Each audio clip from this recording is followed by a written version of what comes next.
నిన్నటి రోజుతో మనం బాలకాండ పూర్తి చేసుకోగలిగాం. శ్రీరామాయణ అంతర్గతమైనటువంటి బాలకాండ పూర్తి చేసి ఈనాడు అయోధ్యకాండలోకి ప్రవేశిస్తున్నాం. వాల్మీకి మహర్షి ఆ కాండలకి ఆ పేర్లు ఉంచడం వెనక శ్రీరామాయణానికి సంబంధించినటువంటి కథా విశేషాన్ని వివరణ చేస్తున్నటువంటి పరిస్థితిని బట్టి ఆ కాండలకు ఆ పేర్లు ఉంచారు. అయోధ్యకాండ అంటే ప్రధానంగా అయోధ్యానగరంలో జరిగినటువంటి ఇతివృత్తం. అదేమిటి? శ్రీరామాయణం రామచంద్ర ప్రభు అయోధ్యలోనేగా ఉండాలి. మిథిలానగరంలో సీతారాములకి వివాహం అయితే వాళ్ళ తర్వాత ఎక్కడ ఉండాలని మనం కోరుకోవాలి? అయోధ్యలోనే ఉండాలి. ఆయన అయోధ్యనే పరిపాలించాలి. ఆయన అయోధ్యనే పరిపాలిస్తే ఇంకా ఆయన నరుడిగా రావడం అనవసరం. ఎందుకని అంటే ఆయన వచ్చిన అవతార ప్రయోజనాలు రెండు: ఒకటి రావణ వధ, రెండు మనుష్యుని యొక్క గొప్పతనాన్ని నిరూపించడం. ఇందులో మనుష్యుని యొక్క గొప్పతనాన్ని నిరూపించడంలో కొంత భాగం జరిగింది ఇప్పటికీ. మిగిలినటువంటిది రావణ సంహారం తర్వాత మళ్ళీ జరగాలి. ఎందుకంటే ఆయన మళ్ళీ రాజారాముడు కావాలి. కాబట్టి అయోధ్యలోనే ఆయన ఉండడు అన్నది సుస్పష్టం. అయోధ్యని విడిచిపెట్టవలసి ఉంటుంది కొంతకాలం. కాబట్టి ఇప్పుడు అయోధ్యని విడిచిపెట్టవలసి ఉంటుంది. కాబట్టి అయోధ్యని విడిచిపెట్టడానికి కావలసిన కారణం ఒకటి అయోధ్యకాండలోనే పుడుతుంది. కాబట్టి ఇప్పుడు అయోధ్యకాండ అని ఆయన పేరు పెట్టడంలో ఉన్నటువంటి రహస్యం అది. కేవలం అయోధ్యలో జరిగిన వృత్తాంతముతో ఉన్నది అయితే రామచంద్రమూర్తి రావణవధానంతరం తిరిగి వచ్చిన తర్వాత కూడా అయోధ్యకాండే అనాలి. కానీ అలా అనలేదు.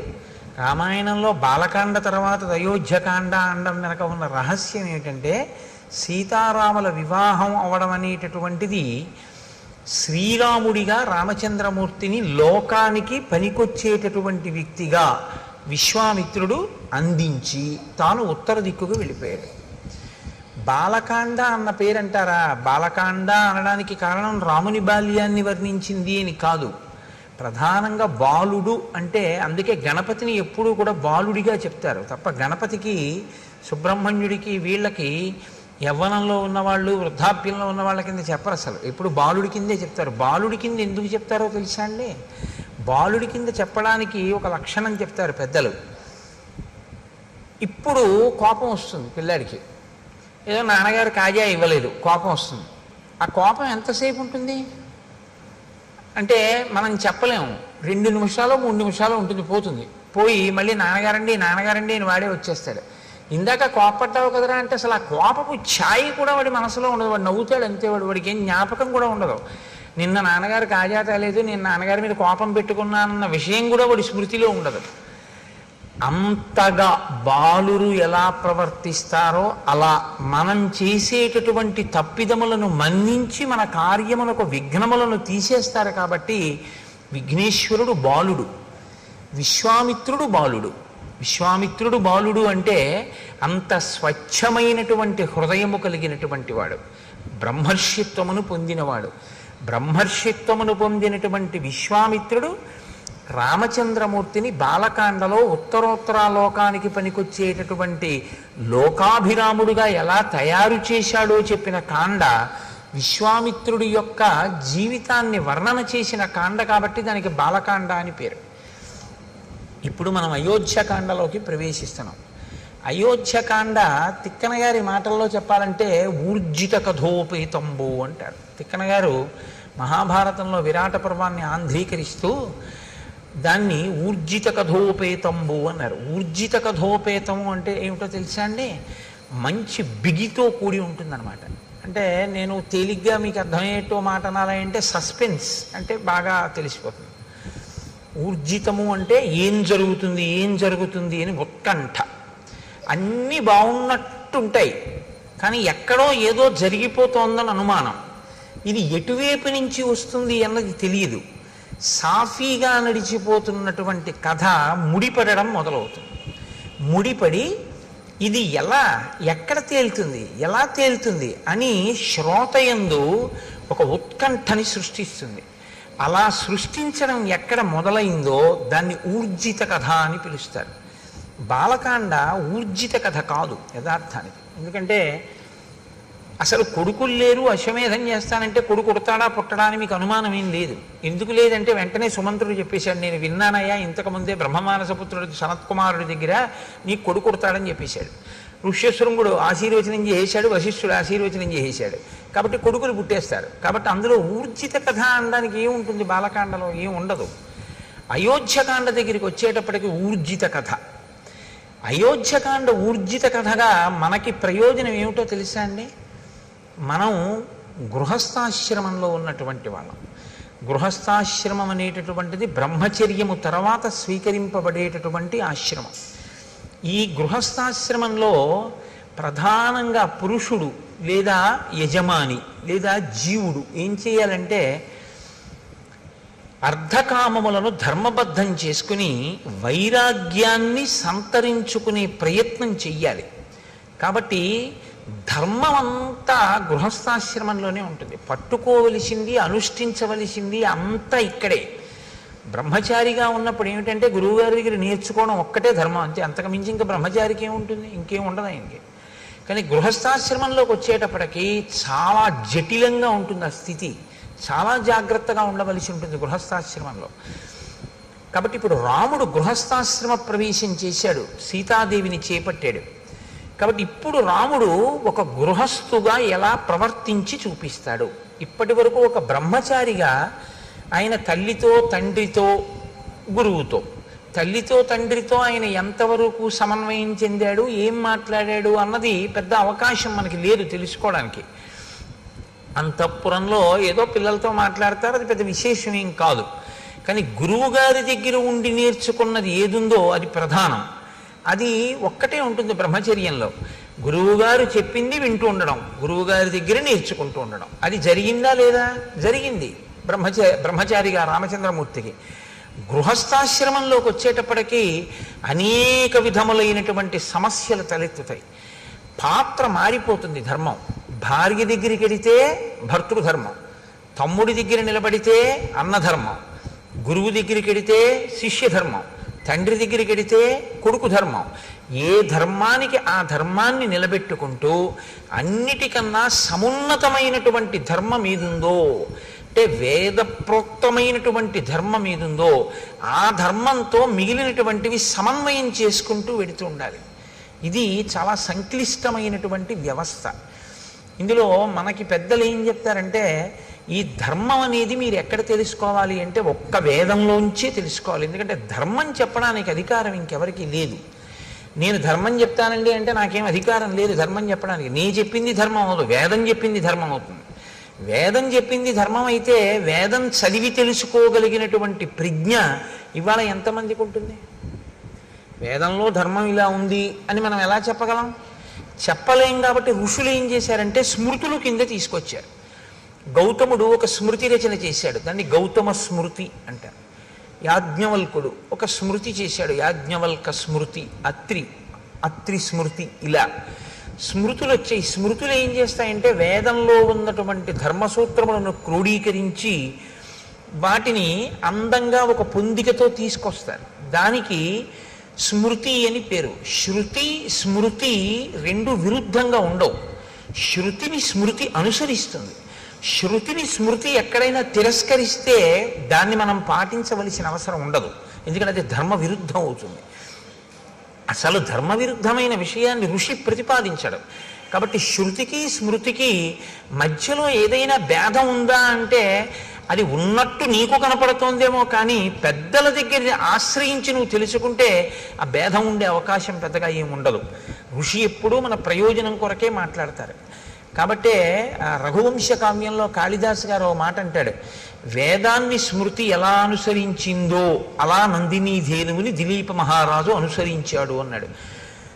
శృతేరివార్థం స్మృతి రన్వగచ్చత్ అన్నాడు. శృతి యొక్క అర్థం వేదం ఏం చెప్పిందో దాన్ని స్మృతి అనుసరించినట్లు దిలీపుడు ఆ గోవుని నందినీ ధేనువుని అనుసరించాడు అన్నాడు.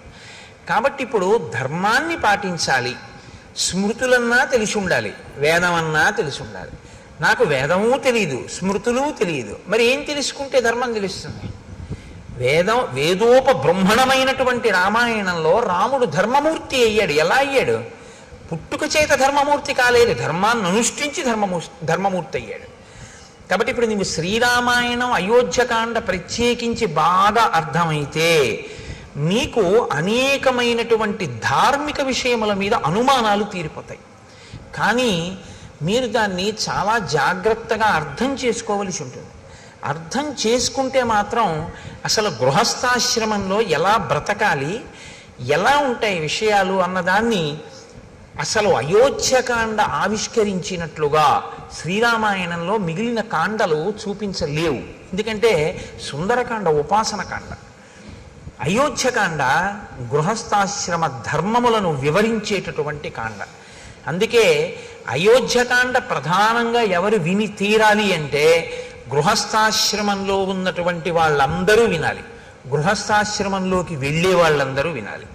అంటే మినహాయింపు ఎవరికి ఉంటుంది? బహుశः ఉంటే శ్రీరామాయణాన్ని ఆదరణతో వినేటటువంటి సన్యాసికి తప్ప మిగిలిన వాళ్ళందరూ వినవలసింది. అంత గొప్ప కాండ అయోధ్యకాండ. కాబట్టి ఊర్జిత కథోపేతంబు, ఇక్కడే రసకందాయంగా ఉంటుంది.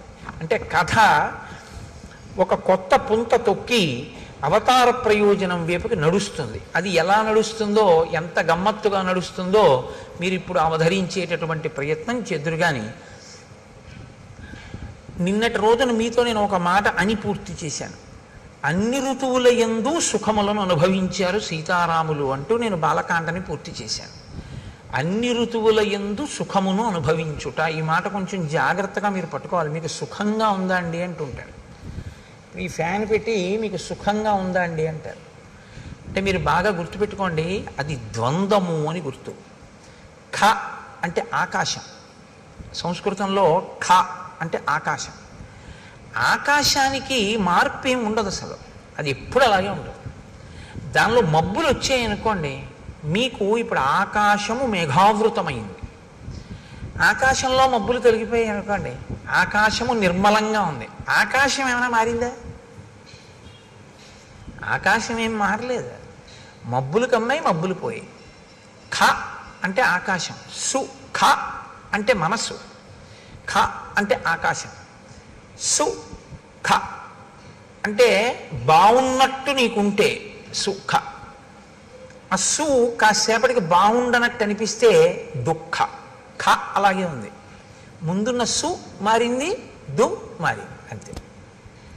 ఇది పట్టుకోవడమే వైరాగ్యం వైపు వెళ్ళడానికి మొదటి మెట్టు. ఎందుకంటే సు ఎప్పుడూ సుగా ఉండిపోయింది అనుకోండి, సత్యమై కూర్చుంటుంది. అంటే మీకు నేను ఉదాహరణ చెప్పాలి అంటే, నేను అయోధ్యకాండ రాత్రి 11 అయినా చెప్తున్నాను అనుకోండి, మీకు సు దు అవుతుంది. ఎందుకంటే 6:30కి మొదలెట్టింది బాగుంటుంది, 8:30 తర్వాత కొంచెం సు చెరగడం మొదలవుతుంది. 10 అంటే నాకు మీ విషయంలో అలా అనిపించట్లేదు, ఎందుకంటే ఎంత చెప్పినా వింటున్నారు. రాత్రి 12కు కూడా నేను చెప్పడం మొదలెట్టాను అనుకోండి, ఏమో దు అవుతుందేమో, ఇదేంటి వీడి వదిలిపెట్టడా ఏమిటి మన్నని. కాబట్టి అప్పటి వరకు బాగున్నది అప్పుడు ఎందుకు బాగోలేదు అంటే, అప్పటికి కావలసినటువంటిది ఒకటి ఆవశ్యకమైపోయి దానికి ఇది ప్రతిబంధకం అయిపోయింది. అప్పుడు ఈ సు దు అవుతుంది. ఈ సు దు రెండు తీసేసి ఖాగా ఉండిపోయాడు అనుకోండి, వాడే జ్ఞాని, అంతే. ఇది మీరు పట్టుకోవడంలోనే ఉంటుంది. కాబట్టి అన్ని ఋతువులలోనూ సుఖం అనుభవించేది అంటే, ఆయా ఋతువులలో ఏది తీసుకుని ఎలా ఉంటే సంతోషంగా ఉంటుందో అలా వాళ్ళు ఉన్నారు. శీతాకాలంలో ఏసీ వేసుకు పడుకున్నాడు అనుకోండి, పిచ్చాడు అనుకుంటారు. వేసవి కాలంలో ఏసీ వేసుకు పడుకుంటే సుఖంగా ఉందంటాడు. అంటే ఏ ఋతువులో దేన్ని వాడుకుంటే మనసుకి సంతోషంగా ఉంటుందో అలా వాళ్ళు గడిపారు. అంటే సీతారాములు సంతోషంగా ఉన్నారా? మీకు అనుమానమా? అన్ని ఋతువులలోనూ సంతోషంగా ఉన్నారంటే 365 రోజులు సంతోషంగానే ఉన్నారు. ఇప్పుడు ఈ సంతోషానికి అడ్డేదైనా వచ్చిందనుకోండి, బాగా గమనించండి నేను చెప్పే మాటని. ఇప్పుడు ఈ సంతోషానికి అన్ని ఋతువులలో సీతారాములు సంతోషంగా ఉన్నారు. ఇప్పుడు సీతారాములు అడవికి వెళ్ళిపోతారు. పెద్ద విచిత్రం ఏంటంటే, మీకు తెలియదా నాకు తెలియదా, నేను దాచిపెట్టవలసిన అవసరం ఏముంది అందులో, నేను దాచిపెడితే మాత్రం మీకు తెలియదా? అడవికి వెళ్ళిపోయారు. అడవికి వెళ్ళిపోతే మీరు నేను ఏం చేస్తామంటే ఇలా వేళ్ళు విరిచి అయ్యయ్యయ్యో ఎంత పని చేసిందండి మందర, ఎంత పని చేసిందండి కైకమ్మ, రాముడు అడవికి వెళ్ళిపోయాడు, పాపం ఎంత కష్టపడుతున్నాడో అంటాం. ఆయనకి అది సూ కాదు, దూ కాదు, ఆయన అందుకని నవమి నాడు పుట్టాడు. ఆయన ఏమంటాడంటే, మా నాన్నగారిని సత్యంలో నిలబెట్టి నా ధర్మాన్ని నేను పోషించాను కాబట్టి నాకు సంతోషం అంటాడు. మీకు దుఃఖంలా కనపడుతున్నది రాముడికి దుఃఖం కాదు. అది రాముడికి దుఃఖం అయితే రామాయణం నేను చెప్పక్కర్లేదు, మీరు వినక్కర్లేదు. ఆయనకి ధర్మం కావాలంతే. ధర్మం పట్టుకుని ఉంటే ఆయనకి సంతోషం. ధర్మం వదిలేశాడో రాముడు, అది ఆయనకి ఇబ్బంది. అందుకే అసలు వదలడం. ఎప్పుడైనా వదిలిపెడతాడేమో అన్నట్టు అనిపిస్తుంది ఒక్కొక్కసారి, కానీ వదలడం, దాన్ని పట్టుకుంటాడు. ఇది మీరు రామపాత్ర వైపు నుంచి పట్టుకోవాలి. కదలని రాముడు కదలకుండా ఉన్నా కదిలిపోతున్న పాత్రలు ఎన్నున్నాయో పట్టుకోవడం రామాయణం. కదలని రాముడు కదలకుండా ఉన్నాడు, కదులుతున్నవన్నీ కదలని దాన్ని ఆశ్రయించి కదులుతున్నాయి. మీరు గమనించండి, బండి కదులుతుంది. బండి కదలాలంటే దేన్ని ఆధారం చేసుకుని కదులుతుంది? చక్రాలను ఆధారం చేసుకుని కదులుతున్నాయి. చక్రాలు దేనికి బిగింపబడి ఉంటాయి? ఒక ఇరుసుకుంటాయి. ఇరుసలా ఉండి చక్రాలు తిరుగుతూ ఉంటాయి. ఒక తిరగనిది తిరుగుతున్న దాని మీద ఉంటుంది. కదలని బండి కదులుతున్న చక్రాల మీద ఉంటుంది. కదులుతున్న చక్రాల వల్ల బండి కదులుతూ ఉంటుంది తప్ప అసలు అది కదలదు. లేదా కదలని దాన్ని ఆధారం చేసుకుని కదులుతూ ఉంటాయి చక్రాలు. అప్పుడు మీరు ఇరుసు కదలటం లేదు, చక్రాలు బిగింపబడి ఉన్నాయనుకుంటే. అలా లోపల కదలని రాముణ్ణి ఆధారం చేసుకుని కదిలిపోతున్న పాత్రలు కదిలిపోవడం మొదలవుతాయి అయోధ్యకాండ నుంచి. ఇంకా ఇది అయోధ్యకాండ నుంచి మీరు ఆ కోణంలో చూడవలసినటువంటి ఒక దృక్కోణం రామాయణాన్ని. అందుకని ఈ కదలికని చూపించడం గచ్చత, కదులుతున్నాయి. ఇక నుంచి నువ్వు జాగ్రత్తగా కదులుతున్నాయంటే కదలనిదేది, కదులుతున్నదేవి, ఇది చూడటం నేర్చుకో. ఇది వాల్మీకి హృదయం. గచ్చత అని మొదలెట్టారు ఆయన. గచ్చత అంటే వెళ్ళిపోయెను, వెడలిపోయెను అన్న మాటతో మొదలు పెట్టారంటే ఇది కదలిక. వెళ్ళడం అంటే కదలిక కదండి. ఈ కదలిక ఏ కదలని దాన్ని ఆధారం చేసుకుని కదలడం మొదలు పెట్టాయన్నీ. ఇది నువ్వు పట్టుకోగలిగితే కదలని వాడెవడో, దేని వలన కదలడో నువ్వు పట్టుకోగలవు. ఇది అయోధ్యకాండలో మీరు చాలా జాగ్రత్తగా పరిశీలించాలి. అలా కదలకపోవడానికి కారణం ఏమిటంటే ఆయన పట్టుకున్న ధర్మం రాముడిది. ఇప్పుడు గచ్చతామాతులకులం భరతేన తదానఘ శత్రుఘ్నో నిత్యశత్రుఘ్నో నీత ప్రీతి పురస్కృత. గచ్చతా మాతుల కులం. మాతుల కులం అంటే మేనమామ గారి ఇల్లు. భరతుని యొక్క మేనమామ యుధాజిత్, కేకయరాజు యొక్క కుమారుడు. యుధాజిత్ పెళ్లికే వచ్చాడు. జనక మహారాజు గారి యొక్క నగరానికి, మిథిలా నగరానికి వచ్చాడు. వచ్చి పెళ్ళి అయిపోగానే భరతుణ్ణి శత్రుఘ్నుణ్ణి నేను తీసుకెళ్తానని అడిగాడు. లేదా భరతుడు భరతుణ్ణి అడుగుతాడు కదండి, శత్రుఘ్నుణ్ణి అడగాడు. ఎందుకంటే భరతుడు కదా మేనల్లుడు. కాబట్టి భరతుణ్ణి అడుగుతాడు, ఒరే నిన్ను తీసుకెళ్దామని వచ్చాను రా, నీ పెళ్ళి అన్నారు అక్కడికి వచ్చాను, పెళ్ళి అయిపోయింది కదా, ఏదో నిన్ను తీసుకెళ్ళి సరదాగా నీతో గడపాలని ఉంది నాకు కొన్నాళ్ళు, అందుకు వచ్చాను, కాబట్టి నిన్ను తీసుకెళ్దాం అనుకుంటున్నాను అంటే భరతుడు తప్పకుండా వస్తాను మామయ్య అంటే కదా దశరథుడిని అడగడం వెళ్తానని. మీరు బాగా ఆలోచించండి. ముందు అసలు భరతుడు ఒప్పుకుంటే కదండి దశరథ మహారాజు గారిని అడగడం. దశరథ మహారాజు గారు భరతుడిని పిలిచి నువ్వు మీ మేనమామ ఇంటికి వెళ్ళిపోని అనరు. ఎందుకనరు? ఒక్కటే కారణం, కొత్తగా పెళ్ళయింది. తన భార్యతో కలిసి వచ్చాడు అయోధ్యకి, మాండవితోటి. శత్రుఘ్నుడు శృతకీర్తితో వచ్చాడు. పిలిచి ఒరే మీ ఇద్దరు మేనమామ ఇంటికి వెళ్ళండి రా అని ఎందుకంటాడు ఆయన మధ్యలో? అనడు. కాబట్టి ఇప్పుడు యుధాజిత్తు భరతుడిని అడిగాడు, భరతుడు దశరథుడిని అడిగాడు, దశరథుడు వెళ్ళన్నాడు. ఇది ఊర్జిత కథోపేతంబు. అలా అంటాడా ఏ తండ్రి అయినా? ఇప్పుడేమిట్రా మేనమామ ఇంటికి, మొన్ననే కదా పెళ్ళయింది, కొత్తగా నలుగురు వచ్చారు, కోడళ్ళు, ఏదో సంతోషంగా ఉన్నాం కదా, ఇప్పుడు నువ్వు వెళ్ళిపోతానంటే ఏమిటి? పైగా మీరు ఆలోచించండి, భరతుణ్ణి దశరథుడు పంపించేశాడు అనుకోండి. బాగా ఆలోచించండి మీరు. భరతుణ్ణి సరే వెళ్ళు మేనమామ ఇంటికి అన్నాడు. రాముడు సీతమ్మతో, లక్ష్మణుడు సుమిత్రతో, శత్రుఘ్నుడు శృతకీర్తితో అక్కడే ఉంటారు. కొడుకు కోడలు కూడా లేకుండా ఉండిపోయింది ఎవరై ఉంటారు? కైకమ్మ అయి ఉంటుంది. కైకమ్మ అంటే దశరథ మహారాజు గారికి మహా ఇష్టం, ముగ్గురు భార్యల్లో ప్రియపత్ని ఆయనకి. ఇప్పుడు ప్రియపత్ని దగ్గరికి ఆయన రోజు రాత్రి అక్కడికే వెడతాడు, పెద్ద భార్య దగ్గరికి కూడా వెళ్ళాడు. కౌసల్య చెప్పింది ఆ మాట. కైకమ్మ దగ్గరికి వెడితే కైకమ్మ ఏముంటుంది, ఏమండే వాడినేమో మీరు పంపించేశారు, ఇల్లు చిన్నపోయింది, కొడుకు లేడు కోళ్ళు లేదు, వాళ్ళిద్దరూ సంతోషంగా ఉన్నారు, నేను చూడండి ఎలా ఉన్నానో అంటుందా? అందా? కాబట్టి కైకమ్మను అడగకుండా సరే నువ్వు వెళ్ళిపో అంటాడా? అన్నాడు. భరతుడు ఏం చేశాడు? సరే మామయ్య నీతో వచ్చేస్తానని తను వెళ్ళిపోయాడు. వెళ్ళిపోతూ ఏం చేశాడు? శత్రుఘ్నుని తీసుకెళ్ళిపోయాడు. అసలు మొదటి శ్లోకంలో ఉందండి పట్టంతా అయోధ్యకాండలో. గచ్చతా మాతుల కులం భరతేన తదానగ శత్రుఘ్నో నిత్యశత్రుఘ్నో నీత ప్రీతి పురస్కృత. తీసుకెళ్లేటప్పుడు ఎలా తీసుకెళ్ళాడు శత్రుఘ్నుణ్ణి? అత్యంత ప్రీతితో తీసుకెళ్ళాడు. అత్యంత ప్రీతితో తీసుకెళ్ళడం దోషం కాదు, కానీ శ్రీరామాయణాన్ని మీరు జాగ్రత్తగా పరిశీలనం చేస్తే మాండవి శృతకీర్తి కూడా భరత శత్రుఘ్నులతో యుధాజిత్ ఇంటికి వెళ్ళినట్టు కనపడదు. భరతుడు తన మేనమామ ఇంటికి వెళ్తున్నాడు, శత్రుఘ్నుడికి యుధాజిత్తు మేనమామ కాడు. కానప్పుడు శత్రుఘ్నుడిని భరతుడు ఎలా పిలిచాడు? రమ్మని పిలిచాడు. పో. శత్రుఘ్నుడు ఎలా వెళ్ళిపోయాడు? వెళ్ళిపోయిన వాడు ఇప్పుడు రమ్మన్నాడు, ఏమిటి రమ్మని బాగుంటుందా అని ఏమాత్రం అనుకోకుండా ప్రీతితో వెళ్ళిపోయాడు, ప్రీతితో తీసుకెళ్ళిపోయాడు. అంటే భరత శత్రుఘ్నుల మధ్య ఉన్న అన్యోన్యత ఎంత గొప్పదంటే, భరతుడు ఎక్కడుంటే శత్రుఘ్నుడు అక్కడ ఉంటాడు. కథని కథగా వినండి అంతే మీరు. నేను అదే మీకు మనవి చేసింది, శ్రీరామాయణాన్ని మీరేం పెద్ద చిలవల పలవలు చెయ్యక్కర్లేదు, కథని కథగా వినండి, అది అమృత ఫలం అంతే. ఎందుకంటే అది జరిగిన కథ, వాల్మీకి మహర్షి ఆచమనం చేసి దర్శనం చేసి రాశారు. మళ్ళీ మీరెందుకు దానికి కొత్త వన్నెలద్దడం ఏం అక్కర్లేదు, ఉన్నవి వినండి చాలు.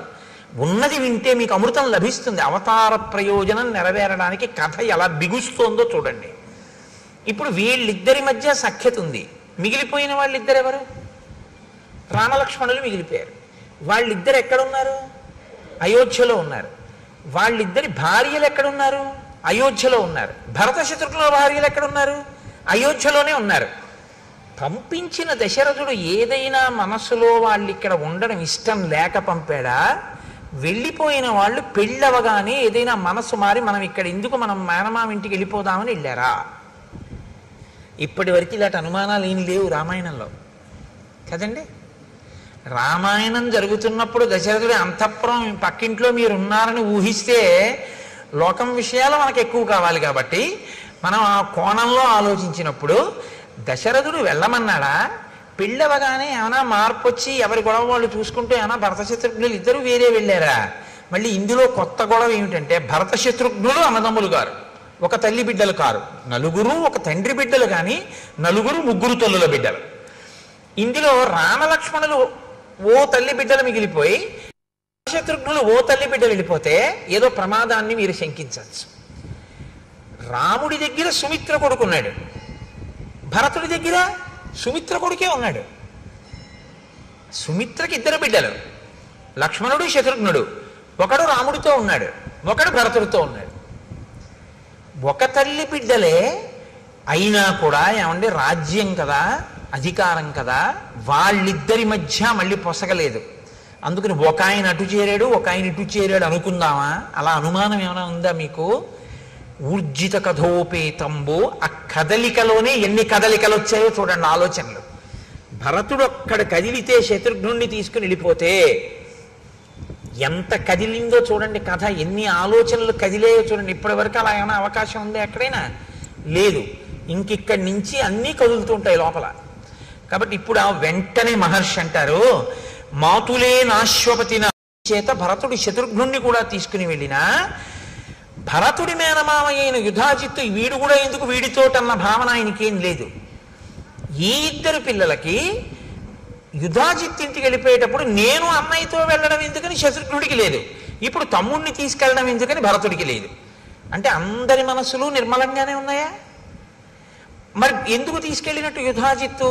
ఒక్క కారణం చేత మాత్రమే తీసుకెళ్ళాడు, మేనమామగా తన ముద్దు చెల్లించుకోవడానికి. అంతకన్నా నువ్వు అనుమానాలు ఏమీ పెట్టుకోవద్దు. మహర్షి వేసినటువంటి సంకేతం. నువ్వు అంతకన్నా ఏమైనా అనుమానాలు పెట్టేసుకుంటావేమో, అక్కర్లేదు. ఎందుకని? పుత్రస్నేహేన లాలిత, మాతులే నాశ్వపతిన. అశ్వపతి యుధాజిత్తుకున్న మారుపేరు. కేవలం మేనమామల ముద్దు, మేలైన ముద్దు, తాతలకు తా ముద్దు, తాను అబ్బాయి అని జానపదం. మేనమామల ముద్దు మేలైన ముద్దు, అందుకని మేనమామ తీసుకెళ్ళాడు. వాళ్ళు వెళ్ళారు. వెళ్ళిన వాళ్ళు అక్కడికి వెళ్ళిపోయారు కదా పెళ్ళవగానే. మరి భార్యల మీద కానీ తండ్రి మీద కానీ వాళ్ళంత ప్రేమ లేని వాళ్ళ? మరి రామలక్ష్మణులు ఉన్నారు, వాళ్ళిద్దరు వెళ్ళిపోయారు.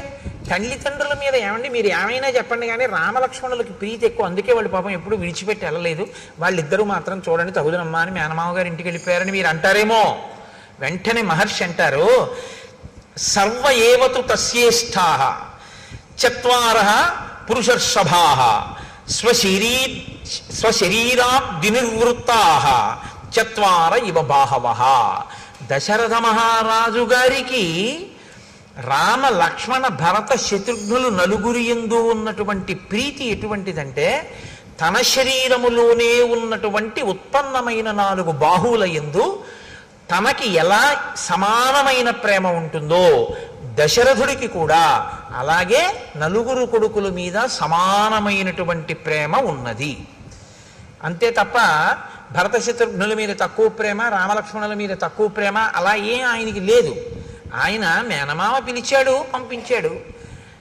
రామలక్ష్మణులు ఉన్నారు. శత్రుఘ్నుడు ఎప్పుడు భరతుడిని విడిచిపెట్టి ఉండడు, వెళ్ళిపోయాడు. లక్ష్మణుడు రాముడిని విడిచిపెట్టి ఉండడు, రాముడితో పాటు అంతఃపురంలో ఉండిపోయాడు. అంతవరకే. కాబట్టి భ్రాతరౌ స్మరతాం వీరో వృద్ధం దశరథం నృపం. వెళ్ళిన భరత శత్రుఘ్నులు ఎప్పుడూ దశరథ మహారాజు గారిని తలుచుకుంటూ ఉంటారు. ఎందుకు తలుచుకుంటూ ఉంటారు అంటే, నాన్నగారు పెద్దవారు అయిపోయారు, అది కారణం. వృద్ధం, అరే నాన్నగారు పెద్దవారు అయిపోయారే, మనం మామయ్య ఇంటికి వచ్చాం, సంతోషంగా గడుపుతున్నాం. కానీ పెద్ద ఆయన పాపం నాన్నగారి దగ్గర మనం ఉంటే నాన్నగారు సంతోషించి ఉండేవారు, నాన్నగారికి మనం శుశ్రూష చేసి ఉండేవాళ్ళం, ఇక్కడికి వచ్చాం, పెద్దవారు నాన్నగారు ఎలా ఉన్నారో అని వాళ్ళు నాన్నగారిని తలుచుకుంటూ ఉంటారు తప్ప వాళ్ళకి ఇంకా ఏ విధమైనటువంటి అన్యమైన ఆలోచన వాళ్ళకి లేదు. దశరథుడికి ఉన్నట్టు కనపడదు, యుధాజిత్తుకి లేదు, రామలక్ష్మణులకి లేదు, కానీ కదిలారు. కదలిక మాత్రం సంభవించింది. తేషామపి మహాతేజ రామో రతికర పితుః స్వయం భూరివ భూతానాం బభూవ గుణవత్తరః. ఈ అంతఃపురంలో రామలక్ష్మణులు ఉన్నప్పుడు దశరథ మహారాజు గారు పరిపూర్ణమైనటువంటి తృప్తినే పొందుతున్నాడు. ఎందుకు పొందుతున్నాడు అంటే, నలుగురు కొడుకులైనా అందులో పెద్దవాడైనటువంటి రామచంద్రమూర్తి యొక్క గుణముల శోభ అటువంటిది. మహాతేజ, గొప్ప తేజోవంతుడు. రామో రతికర పితుః, తండ్రికి సర్వకాలముల యందు తృప్తిని కలిగించేటటువంటి మనస్తత్వం ఉన్నవాడు. స్వయంభూరివ భూతానాం బభూవ గుణవత్తరః, ఆయన పరాక్రమశాలి, పైగా అందరి చేత కూడా అన్ని భూతములకు కూడా ప్రీతిపాత్రుడు. అటువంటి రాముడు అంతఃపురంలో ఉన్నాడు. సహి రూపోపపన్నశ్చ వీర్యవాననసూయకః భూమా వనుపమః సూనుః గుణైర్దశరథోపమః. ఆయన గొప్ప రూపవంతుడు రామచంద్రమూర్తి, వీర్యవంతుడు అన్న మాటని మీరు కొంచెం జాగ్రత్తగా అర్థం చేసుకోవాల్సి ఉంటుంది. వీర్యవాన్ అని సంస్కృతంలో ఎందుకంటారంటే, వీర్యవాన్ అంటే అర్థం ఏంటంటే, శత్రువులతో యుద్ధం చేసేటప్పుడు తాను లోపల ఏ విధంగానూ నీరసపడకుండా, అంటే 1000 మంది వచ్చి మీద పడ్డారనుకోండి, కొట్టేస్తే మళ్ళీ 1000 మంది వచ్చారనుకోండి, ఇలా ఎంతసేపు యుద్ధం చేయని ఇలా వచ్చి మీద పడుతూనే ఉన్నారని లోపల తాను కుందకుండా ఎంతో ప్రీతితో రెట్టించిన ఉత్సాహంతో లోపల తనని తాను నిలబెట్టుకుంటూ ఎదుటివాడితో పోరాటం చెయ్యగలిగినటువంటి వీరుణ్ణి వీర్యవాన్ అని పిలుస్తారు. కాబట్టి అటువంటి వీర్యవంతుడైన అనసూయకః, ఇతరుల మీద అసూయతో ఉండేటటువంటి లక్షణం ఉన్నటువంటి వాడు కాడు. భూమా అనుపమః సూనుః, ఈయన పోల్చి చెప్పడానికి వీలు లేనటువంటి కుమారుడు. గుణైర్ దశరథోపమః, దశరథుని యొక్క కుమారుడైనటువంటి రామచంద్రమూర్తి అన్ని గుణముల చేత శోభించి అందరి యొక్క మన్ననలను పొంది ఉన్నాడు. అంటే ఇప్పుడు మీరు ఒక విషయాన్ని గుర్తుపెట్టుకోవాలంటే, రాముడు పుట్టినప్పుడు ఇవన్నీ చెప్పారు కదా, ఇప్పుడు ఎందుకు చెప్తున్నారు ఇప్పుడు మళ్ళీ అయోధ్యకాండలో ఇది మహర్షి ఊరకనే చెప్తున్న మాటలు కావు. ఇప్పుడు రాముడు పెద్దవాడయ్యాడు, ఇప్పుడు రాముడు యవ్వనంలో ఉన్నాడు, ఇప్పుడు రాముడు గృహస్థాశ్రమంలో ఉన్నాడు, ఇప్పుడు రాముడు భార్యాయుతుడై ఉన్నాడు, ఇప్పుడు రాముడు పెద్దవాడయ్యాడు. పెద్దవాడైనటువంటి రాముడు తన గుణముల చేత ప్రజలతోటి ఏమనిపించుకుంటున్నాడు? పెద్దవాడైన రాముడు గురువుల యొక్క హృదయంలో ఎలా ఉన్నాడు? పెద్దవాడైన రాముడు బ్రాహ్మణుల యొక్క హృదయంలో ఎలా ఉన్నాడు? పెద్దవాడైన రాముడు విద్వాంసుల హృదయంలో ఎలా ఉన్నాడు? పెద్దవాడైన రాముడు ఏమీ తెలియనటువంటి ఆడవాళ్ళ యొక్క మనసులలో ఎలా ఉన్నాడు? ఆడవాళ్ళ మనసులలో అన్న మాట నేను ప్రత్యేకంగా ఎందుకంటున్నానంటే, వాళ్ళు కేవలం ఇంటికి పరిమితమై కేవలం భర్తని అనుగమించేటటువంటి పాతివృత్యము కలిగినటువంటి స్త్రీలు కాబట్టి అసలు పరపురుషుడి గురించి ఆలోచనే ఉండదు. అటువంటి వాళ్ళు తన భర్త తన బిడ్డల గురించి మాత్రమే ఆలోచించే లక్షణం ఉండేటంతగా శుద్ధమైన మనస్సుతో ఉండేటటువంటి తరుణ వయస్సులో ఉన్న స్త్రీలు, అంటే యవ్వనంలో ఉన్నవారు వృద్ధులైన వారు కూడా రాముడి గురించి ఏమనుకుంటుంటారు. ఇది రాముడు యవ్వనంలోకి వచ్చే లోపల గెలుచుకున్న మనసుల యొక్క స్థితి. ఎంతమందితో ఆయన సమన్వయమయ్యాడో, ఎంతమంది మనసు చూరగొన్నాడో, ఎంతమంది మనసు చూరగొనలేకపోయాడో మీరు చూడాలి. ఎందుకంటే మీరు ఒకటి చూడండి, లోకంలో ఏ ఒక్కడు అందరి మనసు చూరగొనడం అనేటటువంటిది సంభవం అయ్యే విషయం ఎప్పుడూ కాదు, ఎప్పుడూ కాదు, రాముడికి కూడా కాదు. మీరు చాలా జాగ్రత్తగా చెప్పాలి ఆ మాట. ఎందుకో తెలుసా? మహర్షి ఈ సర్గలో ఏం చెప్తారంటే, రాముణ్ణి మెచ్చుకోని వాడు లేడు అని చెప్తారు. కొన్ని సర్గలు దాటగానే ఎవ్వరికీ కనపడనన్ని అవగుణములు మందరికి కనపడ్డాయి. అంటే ఉన్నదా లేదా ఒక్కతైనా? ఆ తర్వాత ఆయన వల్ల భయపడవలసిన స్థితిగా కైకమ్మకి కనపడింది. ఒకరిద్దరయ్యారా లేదా? కాబట్టి మీ ప్రయత్నంతో మీరు గెలుచుకోవడం సాధ్యం కాదు. మీ మంచితనాన్ని అర్థం చేసుకోగలిగిన స్థితి కూడా లోకానికి ఉండాలి. అప్పుడు మీరు అందరితో మంచివారు అనిపించుకుంటారు. కానీ నేను ఏ తప్పు చేశానని నన్ను చెడ్డవాడన్నాడండి అని మీరు బాధపడకూడదు. ఎందుకంటే అది వాళ్ళ సంస్కారం, అంతే. మీరేం చేస్తారు దానికి? రాముడు అంత జాగ్రత్త తీసుకున్నాడు. ఊరుకున్నాడా రజకుడు? ఎక్కడో ఏడాది పాటు సీతమ్మ తల్లిని రావణాసురుడు కొలువుకూటంలో ఉన్నదాన్ని తీసుకొచ్చి ఏలుకున్నటువంటి వెర్రి రాముడు నేనటువంటి వాణ్ణి కానన్నాడు. అన్నాడా లేదా? అగ్ని పరీక్ష చేస్తే మాత్రం ఊరుకున్నాడా? అనేవాడు అంటూనే ఉంటాడు. ఆ అన్నవాడు ఎన్నాళ్ళు అన్నాడని అడిగారు. పుర్రె మారిపోయిందేమో కానీ వాడికి ఆ వాచాలత్వం అలవాటు ఉండిపోయి ఆయన ద్వాపరయుగం వరకు అంటూనే ఉన్నాడు. ఆఖరికి కృష్ణుడు కనబడితే కూడా అన్నాడు. అంటే అప్పుడు పక్కనున్న బలరాముడు అన్నాడు, ఈ అలవాటు ఇవ్వాల్టిది కాదన్నాయా, నువ్వు రాముడుగా ఉన్నప్పటి నుంచి ఉందిరా తమ్ముడు. అప్పుడు ఇలాగే వాగాడు వదిన మీద. ఇహ ఈ పుర్రె తనంత తాను మారదు, ఈ పుర్రె నువ్వు పగలగొట్టే అన్నాడు. అంటే అప్పుడు కృష్ణుడు పగలగొట్టేశాడు ఆ పుర్రె. అంత మౌఢ్యంతో ఉంటారు ఒక్కొక్కళ్ళు. కాబట్టి వాళ్ళకి మీరు మంచి అవ్వాలి అని మీరు కోరుకోకూడదు కూడా. మీరు ధర్మపదంలో ఉన్నారా లేరా? అంతేగాని నాకు 198 మందే మంచివారు అన్నారండి, 2 ఓట్లు రాలేదని దాని గురించి బాధపడిపోకూడదు. అలా ఉండదు లోకంలో. ధర్మాన్ని మీరు పట్టుకున్నారా లేదా అంతవరకు. కాబట్టి నతు నిత్యం ప్రశంతాత్మ మృదుపూర్వంతు భాషతే ఉచ్యమానోపి పరుషం నోత్తరం ప్రతిపద్యతే. రాముడి గురించి వినడం అంటే గృహస్థాశ్రమంలో ఉన్నవాడు నేర్చుకోవలసిన విషయాన్ని మీరు పట్టుకోవలసి ఉంటుంది. సతు నిత్యం ప్రశాంతాత్మ, ఆయన ఎప్పుడూ ప్రశాంతమైనటువంటి స్థితిలో ఉంటాడు. ఇది కొంచెం మీరు జాగ్రత్తగా పట్టుకోవాలి. నేను ప్రశాంతంగా ఉన్నానండి, మీరు వచ్చి నన్ను తిట్టారు, నా మనసు పాడైపోయింది. ఇప్పుడు బాగా గుర్తుపట్టండి, నేను మీ తిట్లు పుచ్చుకోలేదు. ఏమైంది? మీరు పాడయ్యారు కదా. ఇన్ని తిట్టినా వాడు చూడరా హాయిగా వెళ్ళిపోతున్నాడు, వాడు ఏం పట్టించుకోవడం, ఇంకా బీపీ మీకే వస్తుంది కదా. అంటే ఏది పుచ్చుకోవచ్చో ఏది పుచ్చుకోకూడదో దాన్ని, పుచ్చుకోవలసిన దాన్ని పుచ్చుకోక్కర్లేదనుకున్న దాన్ని పుచ్చుకోక్కర్లేకుండా పక్కగా వదిలేయగలిగిన ప్రజ్ఞ అంటే అది సద్విమర్శ అయి మంచి అయితే పుచ్చుకుని, అప్పుడు అది మీరు తీసుకోవాలి, ఇది మనం మార్చుకోవలసింది అనుకుంటే పుచ్చుకుని మార్చుకుంటారు. బాధపడవలసిన అవసరం ఉంది. ఇది మనం పుచ్చుకోవలసిన అవసరం ఉన్నది కాదు అనుకుంటే మీరు దాన్ని వదిలిపెట్టేస్తారు. ఇప్పుడు బాధపడవలసిన అవసరమే ఉంది. మీరు పట్టుకున్నారో లేదో. అలా ఉంటే మీరు ప్రశాంతాత్మ. అలా కాకుండా మీకు పనికొచ్చేదే చెప్పాడు ఒక ఆయన. ఏమంటే అలా ఉండకండి, కొంచెం మీరు అనుకుంటున్నారు కానీ కాస్త మీరు అలా ఉండడం వల్ల ఇబ్బంది ఉంటుంది, మీరు కొంచెం ఆ పద్ధతి మార్చుకుని ఇలా ఉండండి అన్నాడు. మీరు కొంచెం పరిశీలన చేస్తే నిజమే, నేను అలా చేయడం కన్నా ఇలా చేస్తే బాగుంటుందేమో అనిపించింది. అప్పుడు మీరు అలా చేయండి, ప్రశాంతాత్మ. మీరు నాకు ఆయన చెప్పడం ఏంటి, నాకు నన్ను ఆయన అలా అనడం ఏంటి అని పీక్కున్నారు అనుకోండి, అశాంతాత్మ, అశాంతి.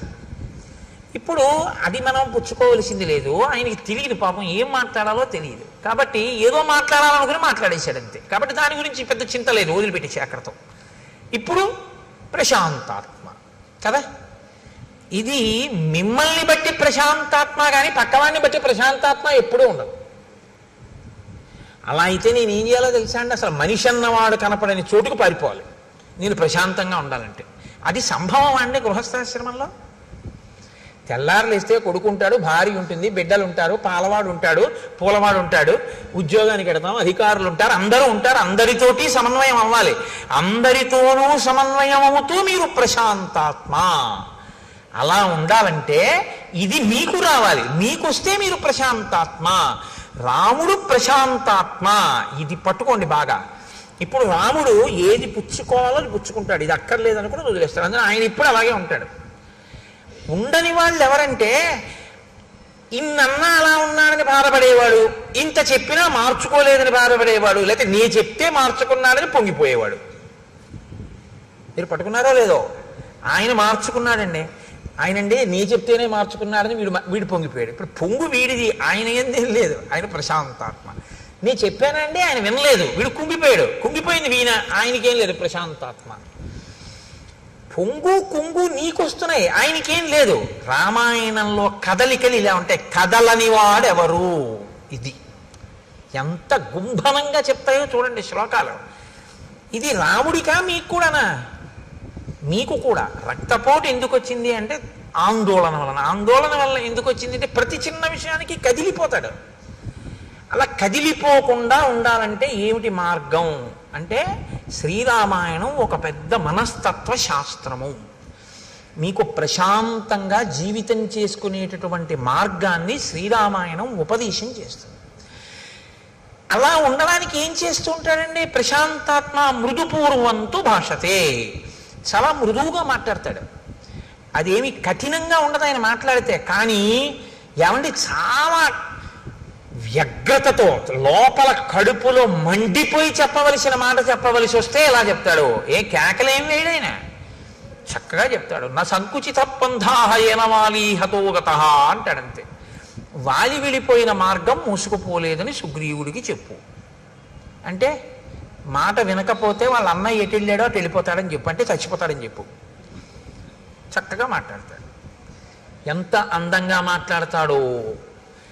ఎవరో సరే ఎందుకులేండి, ఇప్పుడు ఏదో రామాయణం మృదువుగా మాట్లాడుతూ మృదువుగా మాట్లాడేదానికి కఠినంగా మాట్లాడే ఉదాహరణ నేను చెప్పడం ఎందుకు. కాబట్టి మృదుపూర్వంతు భాషతే, మృదువుగా మాట్లాడతాడు. కాబట్టి ఆయన లోపల కదలడు.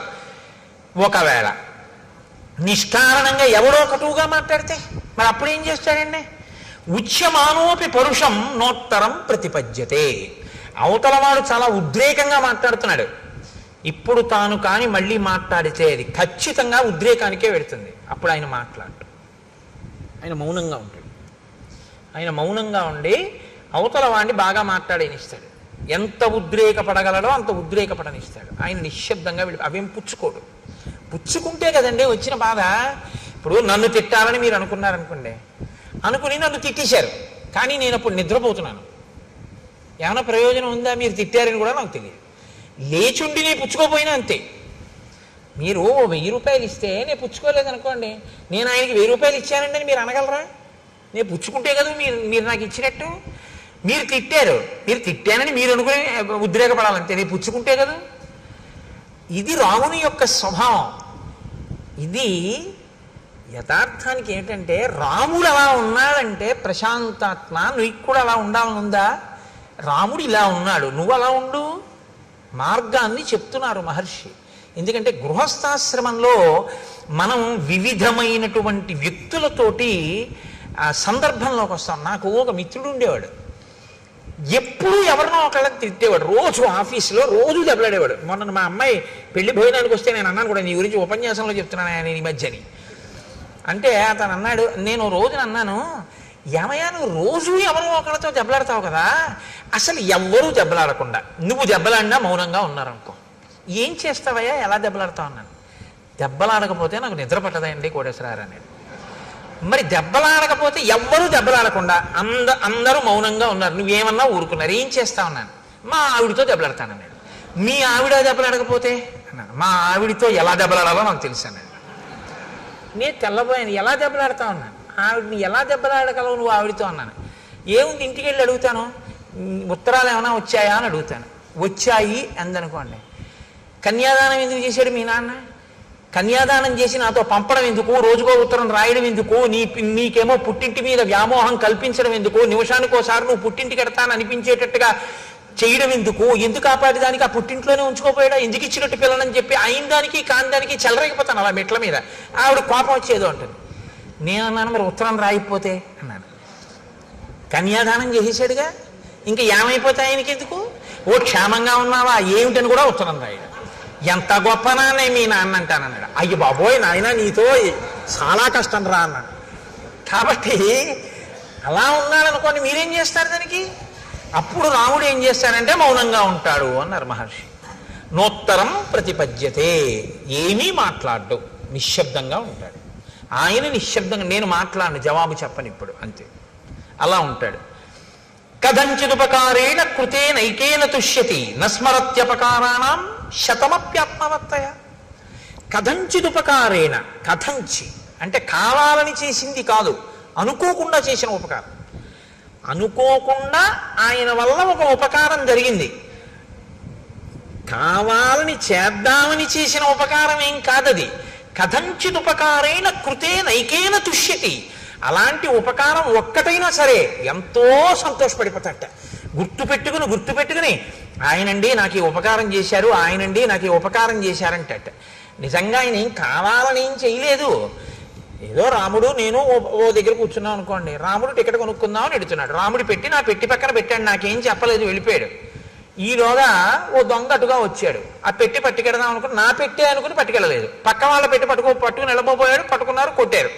కొడుతుంటే అసలు నేను ఆ పెట్టి జోలికి వెళ్దాం అనుకున్నాను, ఆ పెట్టి అటుకుపోతే పోయేది, ఆయన టికెట్ కోసం వెళ్ళాడు, ఆయన పెట్టి అనుకుని నేను ఎత్తుకుపోలేదన్నాడు. ఇప్పుడు రాముడు అనుకుంటాట, నేను ఆయనకి అప్పచెప్పపోయినా నా పెట్టె ఆయన పెట్టె పక్కన పెట్టడం వల్ల నా పెట్టె దొంగతనం కాకుండా రక్షింపబడింది. ఇప్పుడు నేనేమైనా రక్షించానా ఆయన పెట్టెని? ఆయన నాకు అప్పచెప్పాడా, నేను రక్షించానా? నేను రక్షించలేదు. ఆయన పెట్టె నా పెట్టె పక్కన పెట్టాడు, దొంగడు అనుకున్నాడు, రెండు పెట్లు నావనుకుని. నీ చెయ్యాలని చెయ్యకపోయినా ఉపకారం నా వలన అనుకోకుండా ఒక ఉపకారం జరిగినంత మాత్రం చేత దాన్ని తలుచుకో మహానుభావుడు ఎంత ఉపకారం చేశాడో అని కృతజ్ఞతతో పొంగిపోతుంటాట రాముడు. కథంచిదుపకారేణ కృతేనైకేన తుష్యతి నస్మరత్యపకారాణం శతమప్యాత్మవత్తయ. కావాలని 100 అపకారాలు చేశాడు వాడు, చిరునవ్వు నవ్వుతాడు అది గుర్తొచ్చినప్పుడు. ఇచ్చివాడు పాన్లిద్దరూ తెలియనితనం, ఏం చేస్తాం అమాయకత్వం అంటే అంతే. అంతేకాని అది తలుచుకుని వ్యగ్రత పడిపోతాడు, ఎంత పని చేసేశాడని ఓ దాని మీద పీకేసుకుని ఆందోళన పడిపోతా. మీరు చూడండి, రామాయణం విన్నంత తేలిక కాదు. కొందరి ఇళ్లలో ఒకసారి దయానంద సరస్వతి మహారాజ్ దగ్గరికి ఒక ఆవిడ వెళ్ళి ఓ మాట అడిగారు, మీరు భగవద్భక్తి కలిగినటువంటి వాళ్ళ వల్ల ప్రశాంతత ఉంటుందంటారు, మా అత్తగారు ప్రతిరోజు 2 గంటలు పూజ చేస్తుంది, మిగిలిన 22 గంటలు తిరుగుతూనే ఉంటుంది, మరి 2 గంటల పూజ వల్ల ఉపయోగం ఏమిటని అడిగింది ఆవిడ. అంటే దయానంద సరస్వతి అన్నారు, ఆ పూజ వల్ల నువ్వు 2 గంటలు ప్రశాంతంగా ఉండడమే అన్నారు. కాబట్టి శతమప్యాత్మవత్తయ, 100 తప్పులైనా సరే రాముడు పట్టించుకోట, ఆత్మవత్తయ, తాను ఆ స్థితిలో ఉంటాడు కాబట్టి అవతల వాళ్ళ అమాయకత్వాన్ని క్షమించేస్తాడు. మా అబ్బాయి అండి, నేను తొడ మీద కూర్చోబెట్టుకుంటే వాడు లాగి నన్ను లెంపకాయ కొట్టాడు. చిన్న పిల్లాడు, వాడికి ఏం తెలుసు? వాడికి నాన్నగారి గడ్డం చూసాడు, దేవుడు కొత్తగా నాన్నగారి గడ్డం పెంచారనుకున్నాడు, ఆ గడ్డం పట్టుకోపోయి ఓ లెంపకాయ కొట్టాడు. చుర్రు మంది నాకు, నేను లాగి లెంపకాయ కొడతానా? ఆ చెయ్యి తీసి, అమాయకత్వం తెలియదు పిల్లాడికి, ఇలా అన్నాడు, ఎంత దెబ్బ తగిలిందిరా అని ఓ ముద్దు పెట్టుకుని, నాన్న కొట్టకు అన్న, 2 చేతులు నా చేతితో పట్టుకుంటాను కాసేపు, అలా కొట్టకూడదు, దెబ్బ తగిలింది చూసా, నీ పెట్టిందా లేదా? ఎందుకు మన్నించగలిగాను? నా బిడ్డ అమాయకుడు, వాడికి ఏం తెలుసు? వాడికి ఏం తెలుసు పాపం, పోలేండి ఏదో వాడికి ఏం తెలుసు, ఏదో అలా చేశాడు అన్నారనుకోండి, మీరు ప్రశాంతంగా ఉంటారు. అవతల వాడి యొక్క అజ్ఞానము మన్నింపబడింది. అందుకే పెద్దలు ఏం చెప్తారంటే, 3 నీకు తెలిసి ఉంటే నీకు ఇబ్బంది ఉండదంటారు. లోకంలో నీతో సమానులు కనపడతారు, నీకన్నా అధికులు కనపడతారు, నీకన్నా తక్కువ వాళ్ళు కనపడతారు. ఈ 3 లేకుండా అసలు నువ్వు సమాజంలో తిరగడం కుదరదు. అసలు ఈ 3 విషయంలో మీరు లోపల ఏదైనా బయాస్ అంటారు ఇంగ్లీష్లో, అన్యథా మనసులో భావం ఉందనుకోండి, మీరు ఇమడలేరు, ఇబ్బంది పడిపోతారు. మీరు ఒక చోటికి వెళ్ళారంటే మీతో సమానులు ఉంటారు, మీకన్నా కింద వాళ్ళు ఉంటారు, మీకన్నా పై వాళ్ళు ఎప్పుడూ ఉంటారు. మీరు చదువుకుంటుంటే మీకన్నా బాగా చదివే వాళ్ళు ఉంటారు, మీతో సమానులు ఉంటారు, మీ అంత చదవలేని వాళ్ళు ఉంటారు. శాస్త్రం ఎప్పుడూ ఏం చెప్తుందంటే, ఈ 3 పట్ల నిశ్చితాభిప్రాయం ఉండాలి నీకు. నీతో సమానులు గౌరవం, నీతో సమానులైనటువంటి వారి యందు ఆదరం ఉండాలి, ప్రేమ, కలిసి తిరిగేటటువంటి సుహృత్ సంబంధం ఉండాలి. నీకన్నా ఉన్నతులు గౌరవం ఉండాలి. మహానుభావుడు ఎంత సాధన చేశాడో, నాకన్నా అంత పైమెట్టు మీద నించున్నాడు, ఆయన్ని మనం చూసి నమస్కారం చేసి ఆయనలా మనం కూడా అవ్వాలని నువ్వు గౌరవించగలగాలి. నీకన్నా తక్కువ వాడు ఈశ్వరానుగ్రహంతో ఆయన వృద్ధిలోకి రావాలో కానుకున్నాడు, పాపం అంతగా తెలుసున్నవాడు కాడు, ఆయన వృద్ధిలోకి రావాలన్నారు. ఇప్పుడు మీరు గుర్తుపెట్టుకోండి, మీరు ఎవరితో సమన్వయం అవుతున్నారో ఆ 3 మెట్ల మీద ఉన్నవాళ్ళు కూడా సంతోషంగా ఉంటారు. మీకన్నా పైమెట్టు మీద ఉన్నవాడిని చూసి మీరు భరించలేకపోయారనుకోండి, ఎంత మంచిలోనూ అవగుణాన్ని తీస్తారు. ఇది లోకం యొక్క పోకడ అక్కడే వస్తుంది. ఆయన యందు ఉండదు, నీలో ఉంది ఆ భావన. ఆయన ఉన్నతిని నువ్వు తట్టుకోలేవు, అందుకని మాట్లాడతారు తప్పుగా. నీతో సమానుడు, ఏంటి నాకన్నా గొప్ప అంటాడు, నీకన్నా తక్కువ నైత్య భావన, వాడికి ఏం తెలుసండి అంటాడు. ఇప్పుడు వాళ్ళకేం అవ్వదు, వాళ్ళు అలాగే ఉంటారు. పాడైపోయేది ఎవరంటే నువ్వు. ఇది తెలుసుకుని ప్రవర్తించడం ఆత్మవత్తయా. ఇలా నువ్వు ఉండగలిగితే సమాజము నీ వలన ఆనందాన్ని పొందుతుంది, నువ్వు కూడా సమాజంలో ఎవరితో తిరుగుతున్నా సంతోషంగా ఉండగలుగుతావు. ఇప్పుడు మీరు చెప్పండి, రాముడు సమాజంలో ఈ 3 రకాలుగా ఉన్న వాళ్ళతోటి తిరిగాడని గుర్తు, అందరితోటి ఆయన సమన్వయం అయ్యాడు, కానీ అందరూ రాముడి పట్ల సంతోషంతో ఉన్నారు. ఎందుకని? ఇలా ఉండబట్టి. పెద్ద దోషం ఎక్కడొస్తుందంటే, ఇది నేర్చుకోవాలి. మీరు నేర్చుకోవలసిన అవసరం లేకుండా వచ్చేది ఏదంటే ఆ 3. నేను ఎప్పటికీ మర్చిపోను నా జీవితంలో ఒక సంఘటన. నేను విశాఖపట్నంలో ఉద్యోగం చేసే రోజుల్లో మా పక్క వాటాల్లో ఒక 5 ఏళ్ల పిల్ల ఉండేది, జ్యోత్స్న అని. అది పాలు తాగుతోంది. పాలు తాగుతూ వేడిగా ఉన్నాయని అక్కడ పెట్టి ఏదో అటు ఇటు తిరగబోయింది, దాని కాలు తగిలి ఆ గ్లాస్ పడిపోయింది, ఆ పాలు ఒలికిపోయాయి. నేను అక్కడే ఉన్నాను. వాళ్ళ అమ్మగారు వచ్చారు, వచ్చి అదేంటే పాలు అలా పంపేశావు అన్నారు. అంటే నేను అన్నాను, లేదంటే పాపం చూసుకోలేదు, పాలు పడిపోయాను. ఆ పిల్లంది వెంటనే, కాదు పాలు పడిపోలేదు, నేనే తంతే పడిపోయాను. నేను అలా ఉండిపోయాను. అబద్ధానికి అలవాటు పడిపోయింది నా సంస్కారం. పాలు పడిపోతాయా? పాలు ఎందుకు పడిపోతాయి? నేను పాలు పడిపోయామ్మా అన్నాను. అమ్మాయింది, పాలు పడిపోలేదు, నేను తంతే పడిపోయాను. అంటే పసిపిల్ల కదండి. మీకు ఎందుకు విఘ్నేశ్వరుడు పసివాడో చెప్పాను చూశారు. పిల్లకి అలా చెప్పడం ఇష్టం లేదు, అది అబద్ధం కదా. పాలు పడిపోవడం ఏంటి? నేను తంతే పడిపోయా. పాలు పడిపోయా అంటాడు ఏంటైనా? పాలు పడిపోలేదు, నేను తంతే పడిపోయామ్మా అంది. నేను నిజంగా మీరు చెప్తే నమ్మరు, ఆశ్చర్యపోయాను. చదువుకున్నాం, సంస్కారవంతులం అయ్యామని మనకి జీర్ణమైంది. ఇది ఒక పసిపిల్లకి ఇంకా ఈ సంస్కారం అంటక ఉండిపోయిన సత్యగుణం, అది ఎంత తేడారా అనిపించింది నాకు. కాబట్టి కదంచిదుపకారీణ కృతేనైకేన తుష్యతి నస్మరత్యపకారాణం శతమప్యాత్మవత్తయ. బుద్ధిమాన్ మధురాభాషీ పూర్వభాషీ ప్రియం వద వీర్యవాన్న చ వీర్యేణ మహతా స్వేన విస్మిత. ఆయన బుద్ధిమాన్, చాలా బుద్ధి కలిగినటువంటి వాడు. మధురాభాషి, మాట్లాడేటప్పుడు చాలా మధురంగా మాట్లాడతాడు. అందుకని వినబుద్ధి వేస్తుంది. రాముడు మాట్లాడుతుంటే వినాలనిపిస్తుంది, మాటలు తీయగా ఉంటాయి. పూర్వభాషి, ఇది మీరు గమనించారో లేదో, లోకంలో ఇది ఒక పెద్ద సమస్య. నన్ను ఆయన ఎరా నేను నీకెందుకు కనపడతానంటాడు. తాతగారు ఏమి ఉరే ఎలా ఉన్నావు అనొచ్చు కదా, అండవు. ఇందాక నుంచి చూస్తున్నాను రా, నువ్వు నన్ను పలకరిస్తావేమో అని, నేను ఎందుకు కనపడతాను నీకు అంటాడు. అదేంటి తాతగా నేను చూడలేదు, అదేలే అంటాడు. ఎందుకు ఆ మాట? ఎలా మనవడా ఎలా ఉన్నావు అని ఈయన అనకూడదా ముందు? అంటే నేను తాతని, నేను పెద్దవాడిని, ఈ మధ్యనే వీడికి ఉద్యోగం వచ్చింది, వీడు నన్ను పలకరించట్లేదు, వీడికి అతిశయం ఎక్కువైపోయింది, ఇది నీ మనసులో భావన. పాప ఆ పిల్లడు చూడలేదు. రాముడుట అది కాదుట, పూర్వభాషి. ముందు రాముడు మాట్లాడతాట. రాముడిని ఎవరైనా పలకరించారనుకోండి చిన్నపుచ్చుకుంటాట. అయ్యో అదే నేను మాట్లాడలేదు, పాపం వాళ్ళే వచ్చి పలకరించారు ఏమిటని. నువ్వు అందరినీ రాముడే ఏమో బాగున్నారా, ఏమన్నా అయ్యా బాగున్నారా అని రాముడే పలకరిస్తాట. పూర్వభాషి అంటే ఇంకోళ్ళు నన్ను పలకరించడం, నేను వాళ్ళని పలకరించాలి కదా ప్రేమగా అని చిరునవ్వుతో పలకరిస్తాట. హృదయ సంస్కారం అది. కాబట్టి పూర్వభాషి. అటువంటి రాముడు ప్రియం వద వీర్యవాన్న చ వీర్యేణ మహతా స్వేన విస్మిత.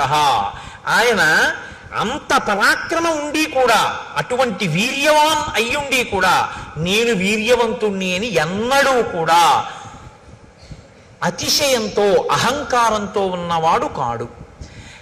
నచానృత కథో విద్వాన్ వృద్ధానాం ప్రతిపూజక అనురక్త ప్రజాభిశ్చ ప్రజాశ్చాప్యనురంజతే. ఆయన ఇది ఒకటి చాలా గొప్ప విషయాన్ని మీరు వినాలి. ఇది ఇవాల్టి రోజున చాలా మందిని పాడు చేసేటటువంటి పెద్ద సమస్య ఇదే. నచానృత కథో, ఆయన ఎన్నడూ కూడా అసత్యమాడేటటువంటి వాడు కాడు. ఆయన విద్వాన్, అన్నీ తెలుసున్నటువంటి వాడు. వృద్ధానాం ప్రతిపూజక, ఆయన వృద్ధులైనటువంటి వాళ్ళని, జ్ఞానమున్న వాళ్ళని పూజించేటటువంటి లక్షణం ఉన్నవాడు. అనురక్త ప్రజాభిశ్చ, ప్రజల యందు అనురాగం ఉన్నవాడు, ప్రజల చేత ప్రేమింపబడినవాడు. అన్నిటికన్నా గొప్ప విషయం ఏమిటో తెలుసా అండి? నా శ్రేయసిరతో విద్వాన్ నవిరుద్ధ కదారుచి. ఆయన ఎప్పుడూ కూడా నా శ్రేయసి రతో విద్వాన్ న విరుద్ధ కదారుచి. ఏది శ్రేయస్సుని ఇవ్వదో అటువంటి దాన్ని చదవడం పట్ల ఆయనకి అనురక్తి లేదు. ఇవాళ నాకు తెలిసి ఏమంటే ఏదో రామాయణం చెప్పాం, భాగవతం చెప్పామని చాలామంది మాట్లాడుతుంటారు వచ్చి, లేకపోతే ఫోన్ చేస్తూ ఉంటారు. నాకు రామాయణంలో ఈ మాట ఎంత గొప్ప రచన చేశారా మహర్షి అనిపిస్తుంది.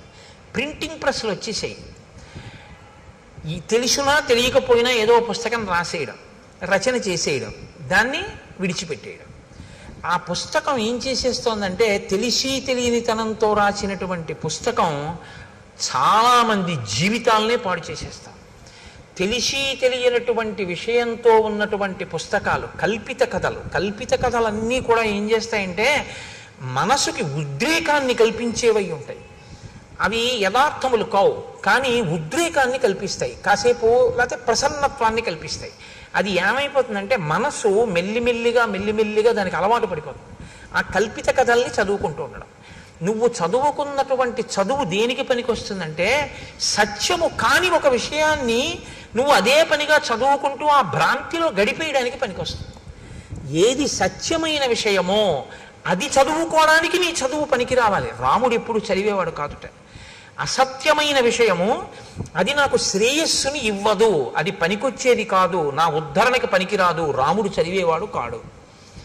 పిల్లలకి పుస్తకాలు చదివే అలవాటు చేసేటప్పుడు ఏ పుస్తకాలు చదవాలో అలవాటు చేయాలని చాలా అవసరం. తప్ప ఏదో బుక్ రీడింగ్ అని చెప్పి పనికి మాలిన పుస్తకాలన్నీ చదవడమే అలవాటు చేశారనుకోండి, ఉపయోగం ఏముంటుంది? నేను ఒక్క మాట అంటాను, మీరు నిజాయితీగా ఆలోచించండి. నేను ఎవరిని మనసు ఖేదపరచాలని నేను మాట్లాడటలేదు. మీరు ఇవాళ ఒక 5 రూపాయలు పెట్టి న్యూస్ పేపర్ కొంటే ఒక రోజంతా చదవచ్చు, అంత మెటీరియల్ ఉంటుంది అందులో ఎవరో ఒకళ్ళు ఎంతోమంది మాట్లాడిన ఉంటాయి. ఆ మాట్లాడిన మాటల్లో పనికొచ్చేది మీ జీవితానికి ఆదర్శవంతంగా తీసుకోవలసిన మాట అన్నవి ఎన్ని కనపడుతుంటాయి. ఎంత పొల్లుంటుంది, ఎన్ని పనికొచ్చే మాటలు అందులో ఉంటాయి.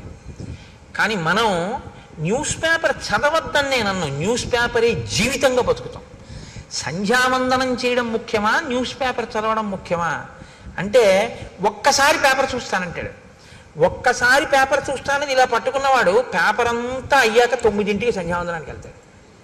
9ంటికి సంధ్యావందనానికి వెళ్ళే లోపల నీ మనసు ఏమైపోతుందంటే ఇందులో ఉన్న విషయాలు చదివి నీ పక్షపాతాలకి అనుగుణంగా అది ఉద్వేగం చెందుతుంది.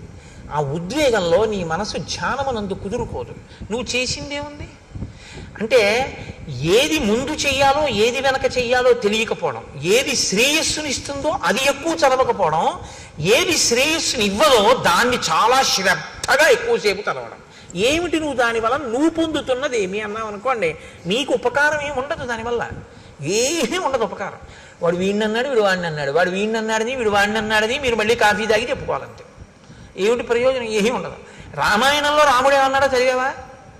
ఎప్పుడు చదవడు, ఎప్పుడు టైం ఏదండి అంటాడు. రామాయణం అయోధ్యకాండ చదివారు ఏంటంటే ఎప్పుడన్నా 2-3 సర్గలు అన్నారు అనుకోండి, అబ్బే అంత టైం ఎక్కడ ఉంటుందండి నాకంటే. న్యూస్ పేపర్ చదివావా అని అడిగాను అనుకోండి, అసలు న్యూస్ పేపర్ చదవకపోతే నాకు ఆ రోజులా ఉండదండి అంటాడు. అనురక్తి అది పెంచుకోవద్దు. శ్రేయస్సునిచ్చే వాటి మీద నీవు ఎక్కువ సమయాన్ని వెచ్చించడం నేర్చుకో. ఇది మనకి తెలిస్తే యథార్థంగా 42 రోజులు అయ్యేటప్పటికీ ఇది అనుష్ఠానంలోకి వచ్చిందని గుర్తు ఏమిటంటే, రామకోటి రాసేటటువంటి పుస్తకాలు హరిప్రసాద్ గారు ముద్రణ చేసినవి సరిపోకుండా ఉండాలి కదా.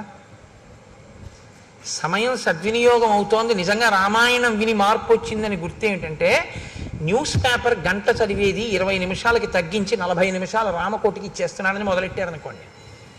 40 నిమిషాలు రామకోటి రాసేయడం మొదలు పెడితే హరిప్రసాద్ గారు మళ్ళీ ద్వితీయ ముద్రణకి వెళ్ళాలి ఆ పుస్తకాల కోసం కదా.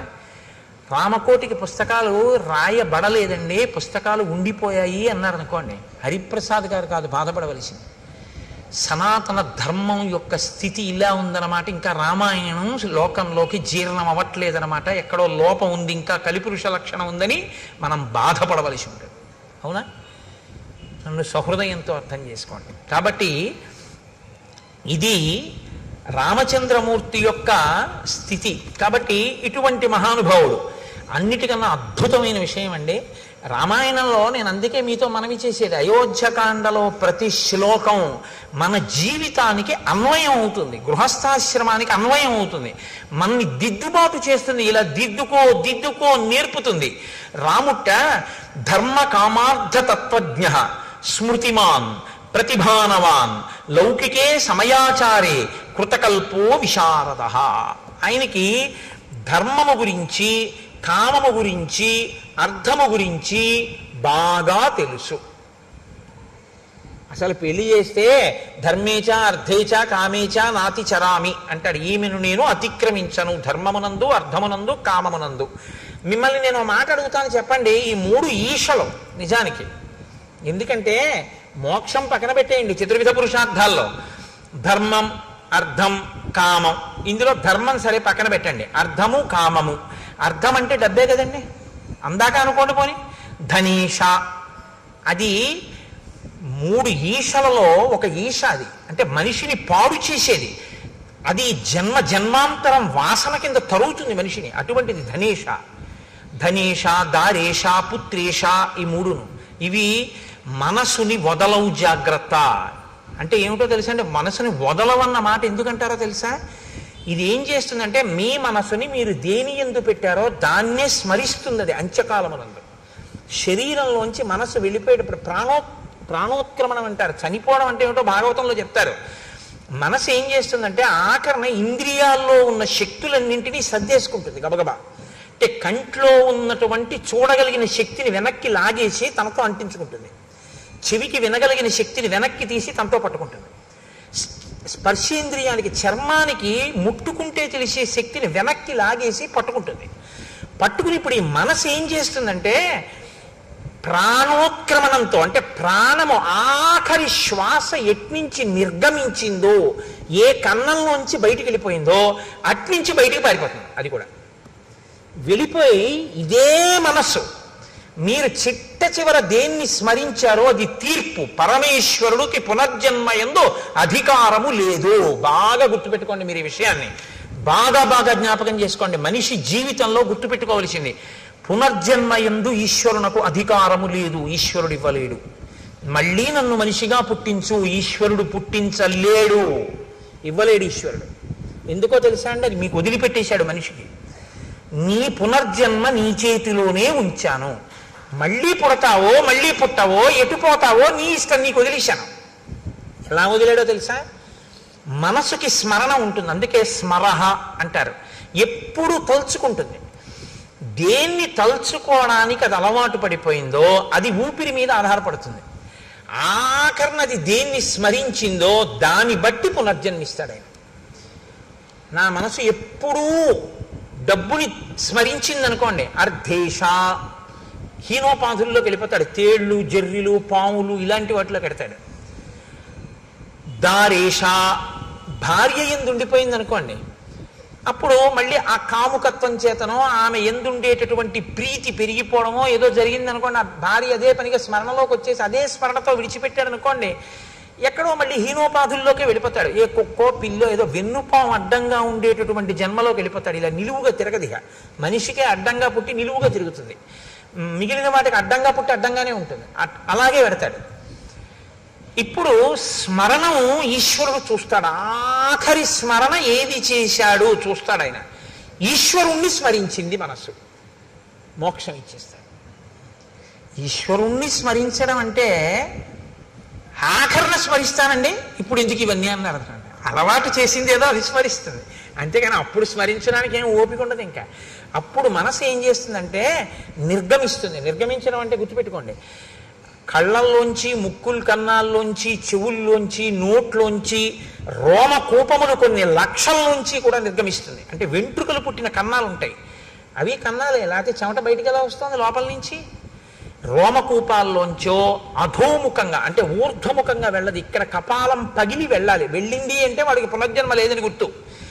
అలా వెళ్ళలేదు అంటే ఎటో కింద కన్నాల్లోంచి వెళ్ళాడు. కింద కన్నాల్లోంచి వెళ్ళాడంటే వీడికి ఇచ్చిన ఉపాధిని వీడు వాడుకోలేదు. దీంతో ఏది చేరాలో అందుకు వాడు ఉపయోగించలేదు కాబట్టి అయిన వాళ్ళందరూ ఏం చేస్తారో తెలుసా అండి? దిక్కుమాలాడు, వీడి బతుకు ఏమిటో తెలుసా? అన్నీ తెలుసున్నవాడికి అమావాస్య మరణం, ఏమీ తెలియని వాడికి ఏకాదశి మరణం అని అందుకే వచ్చింది సామెత. వీడి పుర్రె పగల్లా ప్రాణం పోయినప్పుడు, కాబట్టి వీడి పుర్రె పగిలిపోయే వరకు కాల్చేస్తాం. టప్ అని చప్పుడు వస్తుంది, కపాల మోక్షం అయిందన్నప్పుడు వెళ్తారు. నువ్వు ఎలాగో పగలగొట్టుకోలేదు, మేమే పగలగొట్టాం పో. ఈ స్థితిని నువ్వు పొందకుండా ఉండాలంటే నీ మనసుని సాధన చేత తిప్పాలి. సమస్త కర్మల యొక్క అంతిమ ప్రయోజనం మనసుని శుద్ధి చెయ్యడమే. మనసు సంస్కరించబడకపోతే అర్ధేష, కామేష, అర్ధేష, పుత్రేష, తర్వాత భార్యేష ఇలా ఉండిపోయింది అనుకోండి, ఈ ఈశలు పునర్జన్మకి కారణం అవుతాయి. ఇది మనం ఒప్పుకుంటాం కాబట్టి బొట్టు పెట్టుకుంటాం. సనాతన ధర్మం అంటే ఉపన్యాసాలు చెప్పడం కాదు, సనాతన ధర్మం అంటే బొట్టెట్టుకోవడం. బొట్టు పెట్టుకున్నాడంటే గుర్తు ఏమిటంటే పునర్జన్మను ఒప్పుకున్నాడని గుర్తు. బొట్టు పెట్టుకోలేదంటే వాడికి పునర్జన్మ సిద్ధాంతం మీద నమ్మకం లేదని గుర్తు. వాడు వేద ప్రమాణాన్ని ఒప్పుకోలేదని వాడు బొట్టు పెట్టుకోరు. మనం బొట్టు ఎందుకు పెట్టుకుంటామంటే మేము పునర్జన్మ సిద్ధాంతాన్ని, కర్మ సిద్ధాంతాన్ని మేము అంగీకరిస్తున్నాం. ఇది బొట్టు పెట్టుకోవడంలో సూచిస్తుంది. అందుకని బొట్టు పెట్టుకుంటారు. సనాతన ధర్మంలో బొట్టు లేకుండా బయటికి రారు ఎవరు. కనుక రాముడి విషయంలో ఏమైందంటే 3 బాగా అర్థం చేసుకున్నాడు అంటున్నారు మహర్షి. బాగా అర్థం చేసుకోవడం అంటే ఏమిటండి? అంటే ఏమి లేదు, మీరు బాగా అర్థం చేసుకోవడం అంటే ఈ కామాన్ని పట్టుకెళ్ళి ధర్మంతో ముడేసేయి, అర్థాన్ని పట్టుకెళ్ళి ధర్మంతో ముడేసేయి. అర్థము కామము అనే రెండు పరిగెత్తిపోయి పక్కన నీవి కాని పొలాల్లో పడి మేసే అలవాటు ఉన్నటువంటి ఇది మన దున్నపోతులు అంటారే, అటువంటి స్థితి కలిగినటువంటివి. ఎందుకంటే తమతంబొప్ప పరంగనాజనుల పరద్రవ్యంబులన్ ముచ్చిలింగ మహోద్యోగము చేయునెమ్మనము దానిం బట్టి వైరాగ్య పాశంబులన్ కట్టి బిగించి నీ చరణ స్తంభమునైన్ కట్టి వేయిచి ముదంబెన్నడు కలగజేయ కదబో శ్రీకాళహస్తీశ్వర అంటాడు ధూర్జటి. అర్థము కామము రెండింటికి ధర్మం అనేటటువంటి ఇనప ఇబ్బందే. ధర్మబద్ధము కాని కోరిక పుట్టేటట్లు చెయ్యగలిగినవి నువ్వు చూడటం మొదలు పెట్టావా ప్రమాదమే.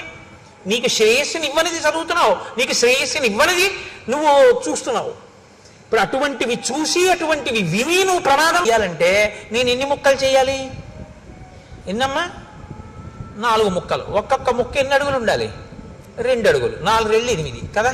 ఇప్పుడు 8 అడుగుల కర్ర నాకు ఇచ్చారు మీరు.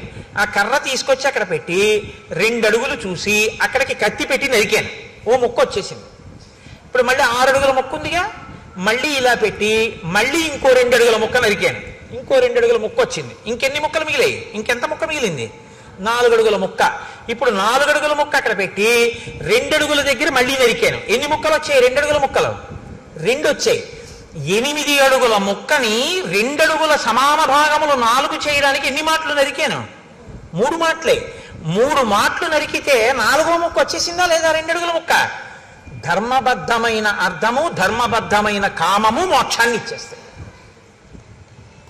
తప్ప మోక్షమును సాధించడం అని ఇంకా వేరే ఏం ఉండదు. మోక్షము అంటే ధర్మబద్ధమైన అర్ధకామములను తెలిసి ఉండుట, అలా జీవించుట, అదే మోక్షమునకు హేతు. ఇది రాముడికి తెలుసు. కాబట్టి ఇప్పుడు ఏది ప్రధానంగా తెలిసి ఉండాలంటే ధర్మం తెలిసి ఉండాలి. తెలిసి ఉంటే ధర్మానికి అర్ధకామములు ముడివేయాలి. రాముడు ఎలా వేశాడో నువ్వు చూస్తే నువ్వు అలా వేయాలి. కాబట్టి అయోధ్యకాండ అంత గొప్పది. కాబట్టి అయోధ్యకాండ అంటే గృహస్థాశ్రమానికి పనికొచ్చేటటువంటి ఎన్ని విషయాల్లో ఆవిష్కరిస్తుందండి. అలా మీరు ఏ శ్లోకం పట్టుకున్నా అంతే, అందులోంచి ఎన్ని రహస్యాలు చెప్తున్నా. వేదోపబ్రహ్మణం అది. ఏ శ్లోకాన్ని మీరు చదవండి, అందులోంచి మీరు ఒక కొత్త విషయాన్ని తెలుసుకుంటుంటారు. ఓ ఇదేనమాట విషయం, నేను ఇలా దిద్దుకోవాలన్నమాట అని తెలుస్తూ ఉంటుంది. కాబట్టి ఇటువంటి రాముడు ఇటువంటి గుణములు కలిగిన వాడు. పైకి ఎలా కనపడుతుంది? రాముడు ఇన్ని గుణములు కలిగిన వాడని ప్రజలు కీర్తిస్తున్నారు. ఇప్పుడు దశరథ మహారాజు గారు అనుకున్నారట, అధరాజ్ఞో బభూవైవం వృద్ధస్య చిరజీవిన ప్రీతిరేషా కథం రామో రాజా రాజస్యాన్మయి జీవతి. నేను చాలా కాలం బ్రతికాను, పెద్దవాడిని అయిపోయాను, వృద్ధుణ్ణి అయిపోయాను, 60,000 సంవత్సరముల వయస్సు వచ్చింది. ఇంతకాలం బిడ్డలు లేరని బాధ, ఇప్పుడు బిడ్డలు పుట్టిన తరువాత గుణవంతులయ్యారని సంతోషం. ఇప్పుడేం కోరిక వచ్చింది కొత్తగా? నేను బతికుండగా రాముడు రాజవడం చూస్తే బాగున్నాం. తర్వాత కోరిక ఏమిటి వచ్చింది దశరథ మహారాజు గారికి? రాముడు రాజై పరిపాలన చెయ్యడం చూసి స్వర్గానికి వెళ్ళిపోతే బాగున్నాం. ఇప్పుడు ఈ కోరిక పుట్టింది అని ఆయన అనుకుంటున్నాడు. వృద్ధికామోహి లోకస్య సర్వభూతానుకంపన మత్త ప్రియతరో లోకే పర్జన్య వృష్టిమాన్. దశరథుడి దృష్టిలో రాముడు ఎటువంటి వాడు? ఆయన లోకాన్నంతటినీ కూడా అనుగ్రహించగలిగినటువంటి సమర్థుడు. ఎలా అనుగ్రహిస్తాడు అంటే, ఒక ఊళ్ళో వాళ్ళందరూ దాహంతో ఆర్తితో ఉన్నారు. కేవలం పంపుల్లో నీళ్లు బాగా వదిలిపెడతామండి అంటే సరిపోతుందా? ఆచరి వెండిపోతుంది. బాగా నీరు నిండినటువంటి మేఘముల గుంపు వచ్చి వర్షించిందా, చెరువులు తటాకములు అన్నీ నిండిపోతాయి. మంచి జల సమృద్ధి కలుగుతుంది. జనుల యొక్క ఆర్తి తీర్చగలిగినటువంటి సమర్థతలో నీరు నిండిన మేఘం లాంటి వాడు నా కొడుకు, అంతటి సమర్థుడు. కాబట్టి ఆ రాముడు రాజైతే బాగున్నాం. అయితే యథాస్వర్గమమాప్నుయాం, అప్పుడు నేను రాజరికం ఆయన చేస్తుండగా చూసి ప్రాణం విడిచిపెట్టి నేను స్వర్గలోకానికి వెళ్ళిపోతాను అని అనుకుని కబురు చేశాడు. పౌరులకు, జానపదులకు, సేనానాయకులకు, మంత్రులకు, సామంతులకు, ఇతర ప్రముఖులకు అందరికీ విడివిడిగా కబుర్లు చేశాడు. అందరికీ కలిపి ఒకరు కాదు, విడివిడిగా. ఒకరికి తెలిసినట్లు ఒకరికి తెలియదు. వాళ్ళల్లో వాళ్ళు చర్చించుకునే అవకాశం ఇవ్వలేదు దశరథుడు. ఎందుకని? ఇది ఊర్జిత కథోపేతంబు. ఏ అశ్వమేధయాగం చేసేటప్పుడు చెప్పినట్టు చెప్పచ్చుగా, అలా చెప్పలేదు. అందరూ రావాలి. ఎలా కబురు చేశాడో తెలుసా అండి? సామంతులందరి దగ్గరికి వెళ్ళి నువ్వు చెప్పి 11 అయ్యేటప్పటికి వచ్చేసి మనం. సామంతులందరూ ఎందుకు రమ్మన్నాడు చక్రవర్తి? మాట్లాడుకునే అవకాశం లేదు. అలాగే జానపదుల్లో ప్రముఖుల్ని వచ్చేసేయమను, ఒకళ్ళతో కబురు చేశాడు, వాళ్ళు మాట్లాడుకునే అవకాశం లేదు, వచ్చేసేయడమే. ఒకరితో ఒకరు ఎందుకు పిలిచుంటాడన్న విషయం మీద చర్చించడానికి అవకాశం లేకుండా చేశాడు. ఎందుకు చేసి ఉండాలి? ఏం వాళ్ళు చర్చించుకుంటే వాళ్ళలో వాళ్ళు చర్చించుకుంటే ఏది చర్చించుకోవాలి? పిల్లల పెళ్ళిళ్ళు అయిపోయాయి, రాజు వృద్ధుడైపోయాడు, యవరాజ్య పట్టాభిషేకం ఏమైనా చేద్దాం అనుకుంటున్నాడా? ఇంతమందిని పిలిచాడంటే బహుశా అదే అయి ఉంటుంది. కాబట్టి యవరాజ్య పట్టాభిషేకం అంటే ఎవరికి చెయ్యాలి? దశరథ మహారాజు గారు రాముడికే చెయ్యాలి. మరి రాముడికే చేస్తాడని వాళ్ళు అనుకుంటే రాముడు మంచివాడు కాకపోతే భయపడాలి. రాముడు మంచివాడని తానే అనుకుంటున్నాడుగా. రాముడు మంచివాడని నేను అనుకుంటున్నా, ప్రజలు అనుకోవట్లేదు అనుకుంటే తను భయపడాలి. ప్రజలు అనుకుంటున్నారని తనకి తెలుసుగా. కాబట్టి ప్రజలు అతను రాజవడం కాదనరు, తనకి రాముడు రాజవడం ఏమీ వ్యతిరేకం కాదు. మరి తను కోరుకుని ప్రజలు కోరుకున్నా రాముడు రాజు అవడేమో అని ఎందుకు భయపడుతున్నాడు? అంటే దశరథుడు భయపడవలసిన కారణం ఏదో ఉందన్నమాట ఎక్కడో కదా. ఇది ఊర్జిత కథోపేతంబు, ఇది మీరు పట్టుకోవలసి ఉంటుంది. అంటే ఏదో దాచాడు దశరథ మహారాజు గారు, అది మనకి తెలియదు, తెలుస్తుంది. ఎక్కడో ఏదో దాచాడు, భయపడుతున్నాడు. ఇది దృష్టిలో పెట్టుకునే భరతుడు మేనమామ గారి ఇంటికి వెళ్ళడాన్ని కూడా దూరదృష్టితో అంగీకరించాడు. ఇప్పుడు వచ్చినటువంటి వాళ్ళందరినీ కూర్చోపెట్టాడు. కూర్చోపెట్టి వేరొక వైపు నుంచి నరుక్కొచ్చి మాట్లాడుతున్నాడు. ఎంత గొప్పగా తను మనసులో ఒక నిర్ణయానికి వచ్చాడు దశరథుడు. తను నిర్ణయానికి రావడానికి కారణం ఆ నిర్ణయం చెయ్యవలసిన పరిస్థితి కాదు, ఆ నిర్ణయం తను బతికుండగా చేసి అమలు చెయ్యగలను చెయ్యలేను అన్న భయం చేత చేస్తున్నాడు. ఇది భయం అన్నది ఉంది అంటే దాని వెనక ఏదో చెయ్యకూడనిది ఒకటి చేసేసినటువంటి విషయం ఉంది. చెయ్యకూడనిది ఏదో ఒకటి ఇంతకుముందు చేసినది ఇప్పుడు చెయ్యవలసినటువంటి ధర్మానికి అడ్డుగా వస్తోంది. ఇప్పుడు ఈ అడ్డుగా వస్తున్నది 10 మందికి చెప్పలేనిది. 10 మందికి చెప్పలేని దాని నుంచి తప్పించుకుని చెయ్యవలసింది చేసేయాలనుకుంటున్నాడంటే తను భయపడుతున్నాడు. ఏమిటి ఆ విషయం? అది బయట తను ఎలా పడతాడు? పడడం. అందుని పడకుండా మాట్లాడాలి. ఇప్పుడు సభలో ఎంత అందంగా మాట్లాడుతున్నాడో చూడండి. దివ్యాంతరిక్షే భూమౌచ ఘోరముత్పాజం భయం సంచచేచ మేధావి శరీరే చాత్మనోజరాం. ఈ మధ్యకాలంలో భూమి మీద అక్కడ నాకు ఉత్పాదములు కనపడుతున్నాయి. అందుకని నేను తొందరగా యవరాజ్య పట్టాభిషేకం చేసేద్దాము అని అనుకుంటున్నాను. నతు కేకయరాజానం జనకం వా నరాధిప తరయా చానయామాస పశ్చాత్తౌ శ్రోష్యత ప్రియం. ఈ యవ్వరాజ్య పట్టాభిషేకం చెయ్యాలి అనుకుంటున్న విషయాన్ని మీరు జనక మహారాజు గారికి కానీ కేకయ రాజు గారికి కానీ తెలియనివ్వకండి. తెలియనివ్వకండి అనగానే అనుమానం వస్తుందా రాదా అండి? జనకుడికి ఎందుకు చెప్పకూడదు? వియ్యంకుడు. ఎట్లాంటి వియ్యంకుడు? హ్రస్వరోముడు తన తమ్ముడు, కుశధ్వజుడి తమ్ముడు. కుశధ్వజుడి తమ్ముడు, ఆ తమ్ముడి యొక్క 2 కూతుళ్ళు తనకి 2 కోడళ్ళు, జనకుడి యొక్క 2 కూతుళ్ళు తన 2 కోడళ్ళు. కాబట్టి ఇప్పుడు జనకుడి కూతుళ్ళ కిందే వస్తారు ఆ 4. కాబట్టి వియ్యంకుడు కదా, జనకుడిని పిలవాలి. పట్టాభిషేకం చేసేటప్పుడు పిలవద్దు అంటున్నాడు. అదేమిటండి వియ్యంకుడికి చెప్పొద్దంటాడేంటి? యవరాజ్య పట్టాభిషేకం చేస్తూ అని ఎవరైనా అనుకుంటారేమోనని అనుకోకుండా ఉండవలసిన రీతిలో మాట చెప్తున్నాడు. జనక మహారాజు గారికి చెప్పకండి, కేకయ రాజు గారికి చెప్పకండి, వాళ్ళిద్దరికీ తెలియక్కర్లేదన్నాడు.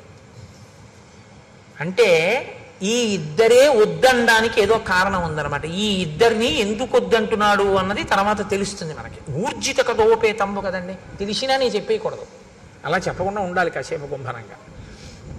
కాబట్టి వీళ్ళిద్దరికీ తెలియనివ్వకండి. అంటే మిగిలిన వాళ్ళు తెలివి తక్కువ వాళ్ళు ఏంటి, ఏమంటే వాళ్ళిద్దరికి ఎందుకండి చెప్పొద్దన్నాడు అంటారు. కార్యం తొందరగా పూర్తి చేయాలి. వాళ్ళు చాలా దూరంలో ఉన్నారు, వెళ్ళి చెప్పి తీసుకొచ్చేంత సమయం లేదు. అందుకని మీరేం చేస్తారంటే ఇప్పుడు వెళ్ళి చెప్పాలనుకోకండి, చేసేది మంచి పని కాబట్టి తెలుసుకుని వాళ్ళు సంతోషిస్తారని. ఇప్పుడు మీరు ఆలోచించే అవకాశం లేకుండా ఆపాడు. అంటే దశరథుడు అమాయకుడు ఏం కాడు, చాలా తెలివైనవాడు కదండి. చాలా ఆలోచించాడనమాట. ఎన్నో రాత్రులు ఆలోచించాడు. ఆలోచించి మిగిలిన వాళ్ళతో మాత్రం నేను ఈ విషయం మాట్లాడాలన్నాడు. అని పౌరులని, జానపదులని, సామంతుల్ని అందరినీ కూర్చోపెట్టి అన్నాడు, ఇదం శరీరం కృత్సనస్య లోకస్య చరతాహితం పాండురస్యాతపత్రస్య ఛాయాయాం జిరితం మయా. చాలా గొప్ప మాట అండి. నాకు రామాయణం అయోధ్యకాండలో చాలా ఇష్టమైన శ్లోకాల్లో ఇదొకటి. ఎంత అందంగా మాట్లాడాడంటే సభ యొక్క సానుభూతిని పొందే రీతిలో మాట్లాడాడు. ఈ తెల్ల గొడుగు కింద కూర్చుని నేను చాలా కాలంగా పరిపాలన చేస్తున్నానన్నాడు. రాజు రంగుల గొడుగుల కింద కూర్చోకూడదు, తెల్ల గొడుగు కిందే కూర్చోవాలి. ఇప్పుడు రేపు పాదుకా పట్టాభిషేకం చేసామనుకోండి, రంగు గొడుగు పెట్టకూడదు, తెల్ల గొడుగే పెట్టాలి. తెల్ల గొడుగు లేదనుకోండి చేయించేయాలి ఈలోగా. కాబట్టి తెల్లటి గొడుగు కింద కూర్చున్నాను నేను. ఇన్నేళ్ళు, కొన్ని వేల ఏళ్ళు కూర్చున్నాను. కొన్ని వేల ఏళ్ళు కూర్చోవడంలో నాకు తెలియలేదు సుమా అన్నాడంటే, రాజ్యాన్ని పరిపాలిస్తున్నటువంటి ఆనందంలో, ఈ భోగాల్లో ఈ శరీరం ముసలదైపోయింది అన్నాడు. తెల్ల గొడుగు కింద ఈ శరీరం జర్జరీభూతం అయిపోయింది అంటే తెలియకుండా భోగాల్లోనే జర్జరీభూతం అయిపోయింది. అది ముసలితనానికి వెళ్ళిపోతే ప్రాప్య వర్ష సహస్రాణి బహన్యాయూంషి జీవిత జీర్ణాస్యాస్య శరీరస్య విశ్రాంతిమభిరుచయే. ఈ జీర్ణమైపోయిన శరీరం ఇంకా పరిపాలన చెయ్యమంటే చెయ్యలేకపోతోంది. అందుకని ఇది కొంత విశ్రాంతిని కోరుకుంటోంది. నేను నా పూర్వీకులు కూడా ధర్మాన్ని పట్టుకుని కొన్ని వేల సంవత్సరాలుగా ఇక్ష్వాకు వంశం ఈ రాజ్యాన్ని, ప్రజలని కన్నబిడ్డలలా పరిపాలిస్తోంది. నా పూర్వీకులు ఏ ధర్మం పట్టుకున్నారో నేను కూడా అదే ధర్మాన్ని పట్టుకున్నాను. మిమ్మల్ని కన్నబిడ్డల్లా పరిపాలించాను. నా ఓపిక ఉన్నన్నాళ్ళు పరిపాలించాను. ఇక నాకు పరిపాలించడానికి ఓపిక లేదు, విశ్రాంతిని పొందాలి. అనురూప సవైనాథో లక్ష్మీవాన్ లక్ష్మణాగ్రజ త్రైలోక్యమపి నాథేన ఏనస్యాన్ అధవత్తరం. 3 లోకములను పరిపాలించగలిగినటువంటి దక్షుడైనటువంటి రాముడు నా కుమారుడు. కాబట్టి ప్రజలకు హితకరమైనటువంటి రీతిలో పరిపాలన చెయ్యగలిగిన వాడు. కాబట్టి రాముడికి యవ్వరాజ్య పట్టాభిషేకం చెయ్యాలనుకుంటున్నాను. ఎవరో ఒక్కడే ఆలోచించి తీసుకున్నటువంటి నిర్ణయం అంత గొప్పగా ఉండదు. తటస్థులై అంటే అటు ఇటు చెందని వారైనటువంటి వారు ఆలోచించి చెప్పినటువంటి నిర్ణయంలో పక్షపాతం ఉండదు. కాబట్టి మీరు బాగా ఆలోచించి చెప్పండి, మీరు ఎలా చెప్తే నేను అలా చేస్తాను, ఇవ్వనా రాముడికి రాజ్యాన్ని అన్నాడు. అంటే సభంతా ఒక్కసారండి, అనేక వర్ష సహస్రో వృద్ధస్త్వమసి పార్థివ సరామం యువరాజానం అభిషించస్వ పార్థివం ఇచ్ఛామోహి మహాబాహుం రఘువీరం మహాబలం గజేన మహతాయాంతం రామం ఛత్రవృతాననం. రాజా, నువ్వు కొన్ని వేల సంవత్సరములు పరిపాలించావు, బడలిపోయావు. మాకు కోరికగా ఉంది, ఎప్పుడెప్పుడు రాముడు రాజవుతాడా, ఎప్పుడెప్పుడు అంబారీ ఏనుగు మీద పెడతాడా, ఎప్పుడెప్పుడు తెల్లగొడుగు కింద కూర్చుని యువరాజుగా పెడతాడా, ఎప్పుడు చూస్తామా. వీళ్ళప్పుడే కళని ఇంకొంచెం ముందుకు తీసుకెళ్ళిపోయారు. మాకు అలా ఉందని చూడాలనుంది అన్నారు. దశరథుడి ప్రజ్ఞ ఎక్కడుందో తెలుసా అండి? ఇప్పుడు సభ చేత ఆమోద ముద్ర వేయిస్తున్నాడు.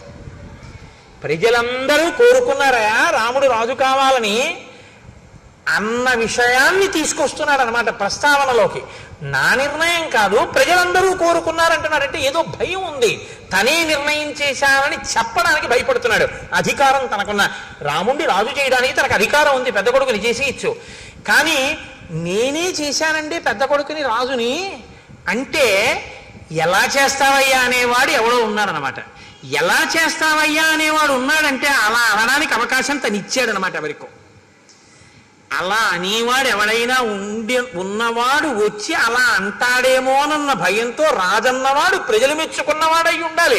ప్రజలందరూ కోరుకున్నారు రాముడికి రాజ్యం ఇచ్చాను అనిపించడానికి సభ చేత ఆమోదముద్ర వేయిస్తున్నాడు. ఎంత తెలివిగా వేయించాడో తెలుసా అండి? శృత్యైవ వచనం యన్మే రాఘవం పతిమిచ్చద రాజాన సంశయోయం వే కిమిదం బ్రూతతత్వతః కథం ను మయి ధర్మేణ పృథివీం అనుశాసతి భవంతో ద్రష్టుమిచ్చంతి యువరాజం మమాత్మజం.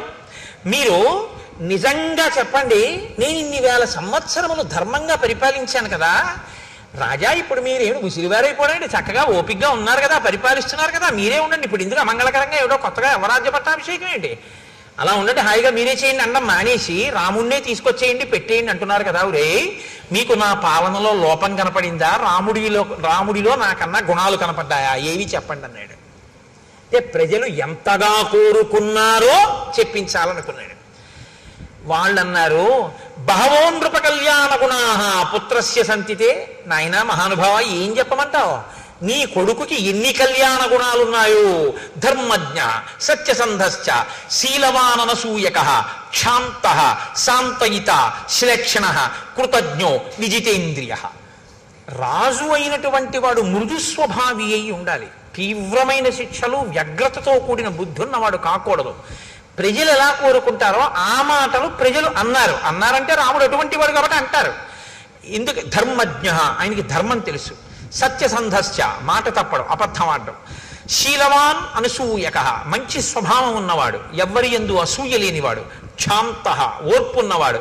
శాంతయిత, ఆయన మాట్లాడేటప్పుడు కుపితులను, చాలా బాధతో ఉన్న వాళ్ళని, ఇబ్బందుల్లో ఉన్న వాళ్ళని ఓదార్పుగా మాట్లాడతాడు తప్ప అవతలవాడు కష్టంలో ఉన్నాడు కదా అని మరింత ఏడిచేలా మాట్లాడడం ఆయనకి రాదు. కాబట్టి శాంతయిత, శ్లేక్షణ, అత్యంత మృదువైనటువంటి స్వభావం ఉన్నవాడు. కృతజ్ఞో, చేసిన ఉపకారాన్ని మరిచిపోనివాడు. విజితేంద్రియ, ఇంద్రియములను గెలిచినటువంటి వాడు. ప్రియవాదీచ భూతానాం సత్యవాదీచ రాఘవ, బహుశ్రుతానాం వృద్ధానాం బ్రాహ్మణానాం ఉపాసిత. బాగా చదువుకున్నటువంటి వృద్ధుల్ని, బ్రాహ్మణుల్ని ఉపాసించేటటువంటి లక్షణము కలిగినటువంటి వాడు. ప్రియవాది, చాలా ప్రియముగా మాట్లాడేవాడు. అన్ని భూతముల పట్ల గౌరవం కలిగినటువంటి వాడు. సత్యవాది అయిన వాడు. అటువంటి వాడు రాజు కావాలని మేము కోరుకోవా? వ్యసనేషు మనుష్యానాం భృశం భవతి దుఃఖిత, ఉత్సవేషు సర్వేషు పితేవ పరితుష్యతి. చాలా చమత్కారమైనటువంటి మాట అన్నారు వాళ్ళు. వ్యసనేషు మనుష్యానాం భృశం భవతి దుఃఖిత. ప్రజలు కష్టంలో ఉన్నప్పుడు తెలుసుకుని వాళ్ళు కష్టపడ్డారని బాధపడుతూనే ఉంటాడు రాముడు. ప్రజల్ని సుఖపెట్టడంలో తండ్రిలా సుఖపెడతాడు. ఏమిటి మాట అంటే, రాముడు పరిపాలన చెయ్యడం అంటే ఎలా ఉంటుందంటేట, ప్రజలకు ఒక కష్టం వచ్చింది అనుకోండి, ఆ కష్టం తీరిపోయిన తర్వాత రాముడు మాత్రం, ప్రజలు ఆ కష్టం మర్చిపోయారు, రాముడు మర్చిపోతాడు. నేను రాజునై ఉండగా ఒకానొకప్పుడు ప్రజలంతా కష్టపడ్డారు, నేను వాళ్ళని అప్పుడు సుఖపెట్టలేకపోయానని ఇప్పటికీ తలుచుకు ఏడుస్తారట. ఇది అమ్మ లక్షణం అన్నారు. దానికి ఒక అద్భుతమైనటువంటి ఉపమానం ఇచ్చారు ఒక పెద్దలు అయిన వారు. ఒక వ్యాఖ్యానంలో ఒక తల్లి ఓ పసిపిల్లవాడిని తీసుకుని అక్కడ కూర్చోపెట్టుకుంది, బియ్యం ఏరుకుంటోంది. ఎవరో ఇంకో అమ్మలక్క వచ్చింది, ఈవిడ మాట్లాడుకుంటున్నారు. ఈ పిల్లవాడు తెలిసి తెలియని వాడు పాకుతూ వెళ్ళి పక్కనున్న పాడుపడ్డ బావిలో పడిపోయాడు. అమ్మా అని ఏడిచాడు. చీకటిగా ఉంది, నుయ్యి అందులో పడిపోయాడు. అయ్యో పిల్లాడు పడిపోయాడు గుండెలు బాదుకుంది ఆవిడ. బాదుకుంటే చుట్టుపక్కల వాళ్ళు వచ్చారు, నిచ్చెన వేసుకున్నారు, లోపలికి దిగారు. అదృష్టవశాత్తు ఇసుక కయ్య ఉంది అక్కడ. పిల్లవాడికి ఏం అవ్వలేదు. వాడు చిరునవ్వు నవ్వుతున్నాడు. వాడిని పైకి తీసుకొచ్చారు. ఒళ్ళేం దెబ్బలు తగలలేదు, రక్ష పెట్టారు. వాడు పెరిగాడు, పెద్దవాడు అయిపోయాడు. ఆ తర్వాత 20 ఏళ్ల తర్వాత గుంటూరులో రామాయణం జరుగుతుంది. ఈవిడ అక్కడికి వచ్చి ఈవిడ రామాయణానికి వచ్చింది. అప్పుడు బియ్యం ఏరుకుంటుంటే వచ్చిన ఆవిడ రామాయణానికి వచ్చింది. అయిపోయి ప్రసాదం దగ్గర ఇద్దరు కలుసుకున్నాడు. ఈవిడ్ని తీసుకెళ్ళడానికి ఈవిడ కొడుకు కారేసుకొచ్చాడు. అమ్మ వచ్చేస్తావా, తీసుకెళ్ళిపోతానన్నాడు. ఈ రెండో ఈవిడ మీరు ఇంతకుముందు ఒంగోలులో కదా ఉండేవారు అన్నారు. అవును, మీరెవరంటే నేను ఏదో సత్యవతిని, మీరు రుక్మిణి కదా అనుకున్నారు. ఇద్దరు మాట్లాడుకున్న తర్వాత ఈ పిల్లాడు అమ్మ వచ్చేస్తావా అన్నాడు. మన ఇద్దరం మాట్లాడుకుంటుంటే నూతిలో పడిపోయిన వాడేనా వీడు అందావిడ. అంటే అవునమ్మా, అప్పుడు మా పిల్లాడు నా అదృష్టం కొద్దీ బతికాడు, కానీ బియ్యం ఏరుకుంటూ మీతో మాట్లాడుతూ ఉండిపోయాను. పిల్లాడు నా అదృష్టం కొద్దీ దక్కాడు, నిజంగా ఏమైపోనో పిల్లాడని ఆవిడ ఇప్పుడు కళ్ళు ఒత్తుకుంది. అప్పుడు పడిపోతే ఇప్పుడు కళ్ళు ఒత్తుకోవడం ఎందుకు అంటే, పిల్లాడి కష్టం తీరిపోయినా తల్లి మర్చిపోదు. తల్లి గుర్తు తెచ్చుకు బాధపడుతుంది. అది తల్లి మనసు. భృశం భవతి దుఃఖిత. రాముడు ఎప్పుడో ప్రజలకి కష్టం వచ్చినా తలుచుకు బాధపడతారు, ఆ కష్టం పోయినా సరే. ఉత్సవేషు సర్వేషు పితేవ పరితుష్యతి. తండ్రి వాలంటరీ రిటైర్మెంట్ పెట్టేశాడు, ప్రావిడెంట్ ఫండ్ అమ్మేశాడు, అన్నీ కలిపి కొడుకు ఇచ్చేశాడు. కొడుకు అమెరికా వెళ్ళిపోయి అక్కడ ఏదో చదువుకున్నాడు, ఉద్యోగం వచ్చింది, పెద్దవాడు అయిపోయాడు. నాన్నగారంటే 6 కార్లు కొన్నానండి అన్నాడు. బ్రహ్మాండమైన ఇల్లు కట్టానండి అన్నాడు. తండ్రి అన్నీ ఇచ్చేశాడుగా, ఓ పెంకుటింట్లో ఉన్నాడు రోహిణీ కార్తీ. ఈ రోహిణీ కార్తీలో నాన్నగారు ఈ మధ్యనే నాకు ప్రమోషన్ వచ్చింది కాబట్టి నాకు ఇంకో 1,00,000 రూపాయలు జీతం పెరిగింది నాన్నగారండి అని చెప్పి ఉత్తరం రాశాడు. ఈ పిచ్చి అయిన టైఫాయిడ్ వస్తే ఒరే ఒక్కసారి రారా అంటే, నాన్నగారండి ఇప్పుడే ప్రమోషన్ వచ్చింది నేను రాకూడదు, ఒక్క 4-5 రోజులు చూసి తగ్గకపోతే ఫోన్ చేయండి అన్నాడు. వాడు ఏదో తగ్గిపోయింది, ముసలాయన ఇంటికి వచ్చేసాడు. ఇప్పుడు ఈ ఉత్తరం వస్తే ఈయన తల మీద బట్ట వేసుకుని ఎదురింటికి పరిగెత్తుకెళ్ళి మా అబ్బాయికి 1,00,000 రూపాయలు జీతం పెరిగిందిట, ప్రమోషన్ వచ్చింది అని చెప్పాడు. ఈయన ఆ పిల్లాడికి డబ్బు ఇచ్చి పెంకుటింట్లో ఉన్నాడు. వాడికి 1,00,000 రూపాయలు పెరిగితే ఈయనకేం వచ్చింది? ఈయనకి టైఫాయిడ్ వస్తే వాడు చూడడానికి కూడా రాలేదు. అయినా మరి ఈయనకి ఎందుకు సంతోషం అంటే పితేవ పరితుష్యతి. తండ్రి తనదంతా కొడుక్కిచ్చేసి కొడుకు సంతోషంగా ఉంటే తను సంతోషిస్తాడు తప్ప తను సంతోషంగా ఉండి కొడుక్కి ఏమీ లేకపోయినా నేను సంతోషంగా ఉన్నాను కదా వాడు ఎలా పోతే నాకెందుకని తండ్రి అనలేడు. కాబట్టి తనకి లేకపోయినా తన ప్రజలు సంతోషంగా ఉంటే తన సంతోషంగా ఉంటాడు రాముడు. మాకు కష్టం వస్తే కష్టం తీరిపోయి మేము సంతోషంలో ఉన్నా మాకెప్పుడో కష్టం వచ్చిందని ఎప్పుడూ బాధపడతాడు రాముడు. ఇంకింతకన్నా రాజు కావడానికి అర్హత ఏంటయా, అందుకు ఇచ్చేసేయి అవరాజ్య పట్టాభిషేకం చేసేయి రాముడికి, మేము సంతోషిస్తామన్నారు ప్రజలు. చాలా బాగుందన్నాడు, పొంగిపోయాడు. ఇటువంటి రాముడికి ఎందుకు పట్టాభిషేకం చెయ్యాలని మేము అంటున్నామో తెలుసా? వాళ్ళు ఇంకొక బలమైన కారణం చూపించారు. స్త్రియో వృద్ధాస్తరుణ్యశ్చ సాయం ప్రాతః సమాహితాః సర్వాన్ దేవాన్ నమస్యంతి రామస్యార్థే యశస్వినః. ఏమీ తెలియనటువంటి వాళ్ళు, వృద్ధులైపోయిన స్త్రీలు, యవ్వనంలో ఉన్న స్త్రీలు ఉదయము సాయంకాలము కూడా వాళ్ళు ప్రార్థన చేసేటప్పుడు పెళ్లి కాని పిల్ల ప్రార్థన చేస్తే మంచి భర్త కోసం చేయాలి, వృద్ధులైన వాళ్ళు ప్రార్థన చేస్తే తన కుటుంబం కోసం చేస్తారు. వాళ్ళుట పొద్దున్న సాయంకాలం కూడా పూజ చేసేటప్పుడు మా రాముడు బాగుండాలని పూజ చేస్తున్నారు. అంటే మా రాముడు బాగుంటే రాజ్యం బాగుంటుంది, రాజ్యం బాగుంటే మేము అందరం బాగుంటాం, ఇంకా వేరే అక్కర్లేదు, మా రాముడు బాగుండాలి స్వామి అని ప్రార్థన చేస్తున్నారు. ఇంకింతకన్నా ఏం చెప్పమయ్యా? రాజు అవ్వకుండా అని అడిగారు. రాజు అయితే ఎంత ప్రార్థన చేస్తారో అంత ప్రజాహృదయములు చూరగొన్నవాడు రాముడు. కాబట్టి ఇచ్చేసేయి, అవరాజ్య పట్టాభిషేకం చేసేసేయి. రామమిందీవరశ్యామం సర్వశత్రు నిబర్హణం పశ్యయో యవ్వరాజ్యస్థం తవ రాజోత్తమాత్మజం. నీ కొడుకుకి నువ్వు రాజ్యం ఇచ్చి ఇందీవరశ్యాముడైనటువంటి రాముడు యువరాజు అయి తిరుగుతుంటే చూడాలనుందయా, తొందరగా పట్టాభిషేకం చేయమన్నారు. వెంటనే దశరథుడు, బాగా గుర్తుపెట్టుకోండి, వశిష్ఠుణ్ణి అడగలేదు, జాబాలిని అడగలేదు, కాత్యాయనుణ్ణి అడగలేదు, ఏ పురోహితుణ్ణి అడగలేదు. ఒకవేళ అడిగితే ఇప్పుడు కన్నా బలమైన ముహూర్తం తర్వాత ఉందండి అన్నారనుకోండి, వశిష్ఠుడి మాట కాదనడం అంత తేలిక కాదు.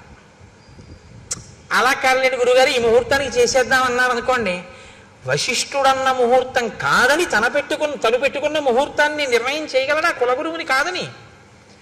అడగకుండా ఉంటే గొడవ వదిలిపోతుంది. అడగకుండా ఉంటే గొడవ వదిలిపోతుందంటే ఎప్పుడు పెట్టాలి ముహూర్తం? ఓ 6 నెలలు పోయాక చేద్దాం అనుకుంటున్నానండి అన్నాడు అనుకోండి, తొందర ఏం లేదనమాట దశరథుడికి.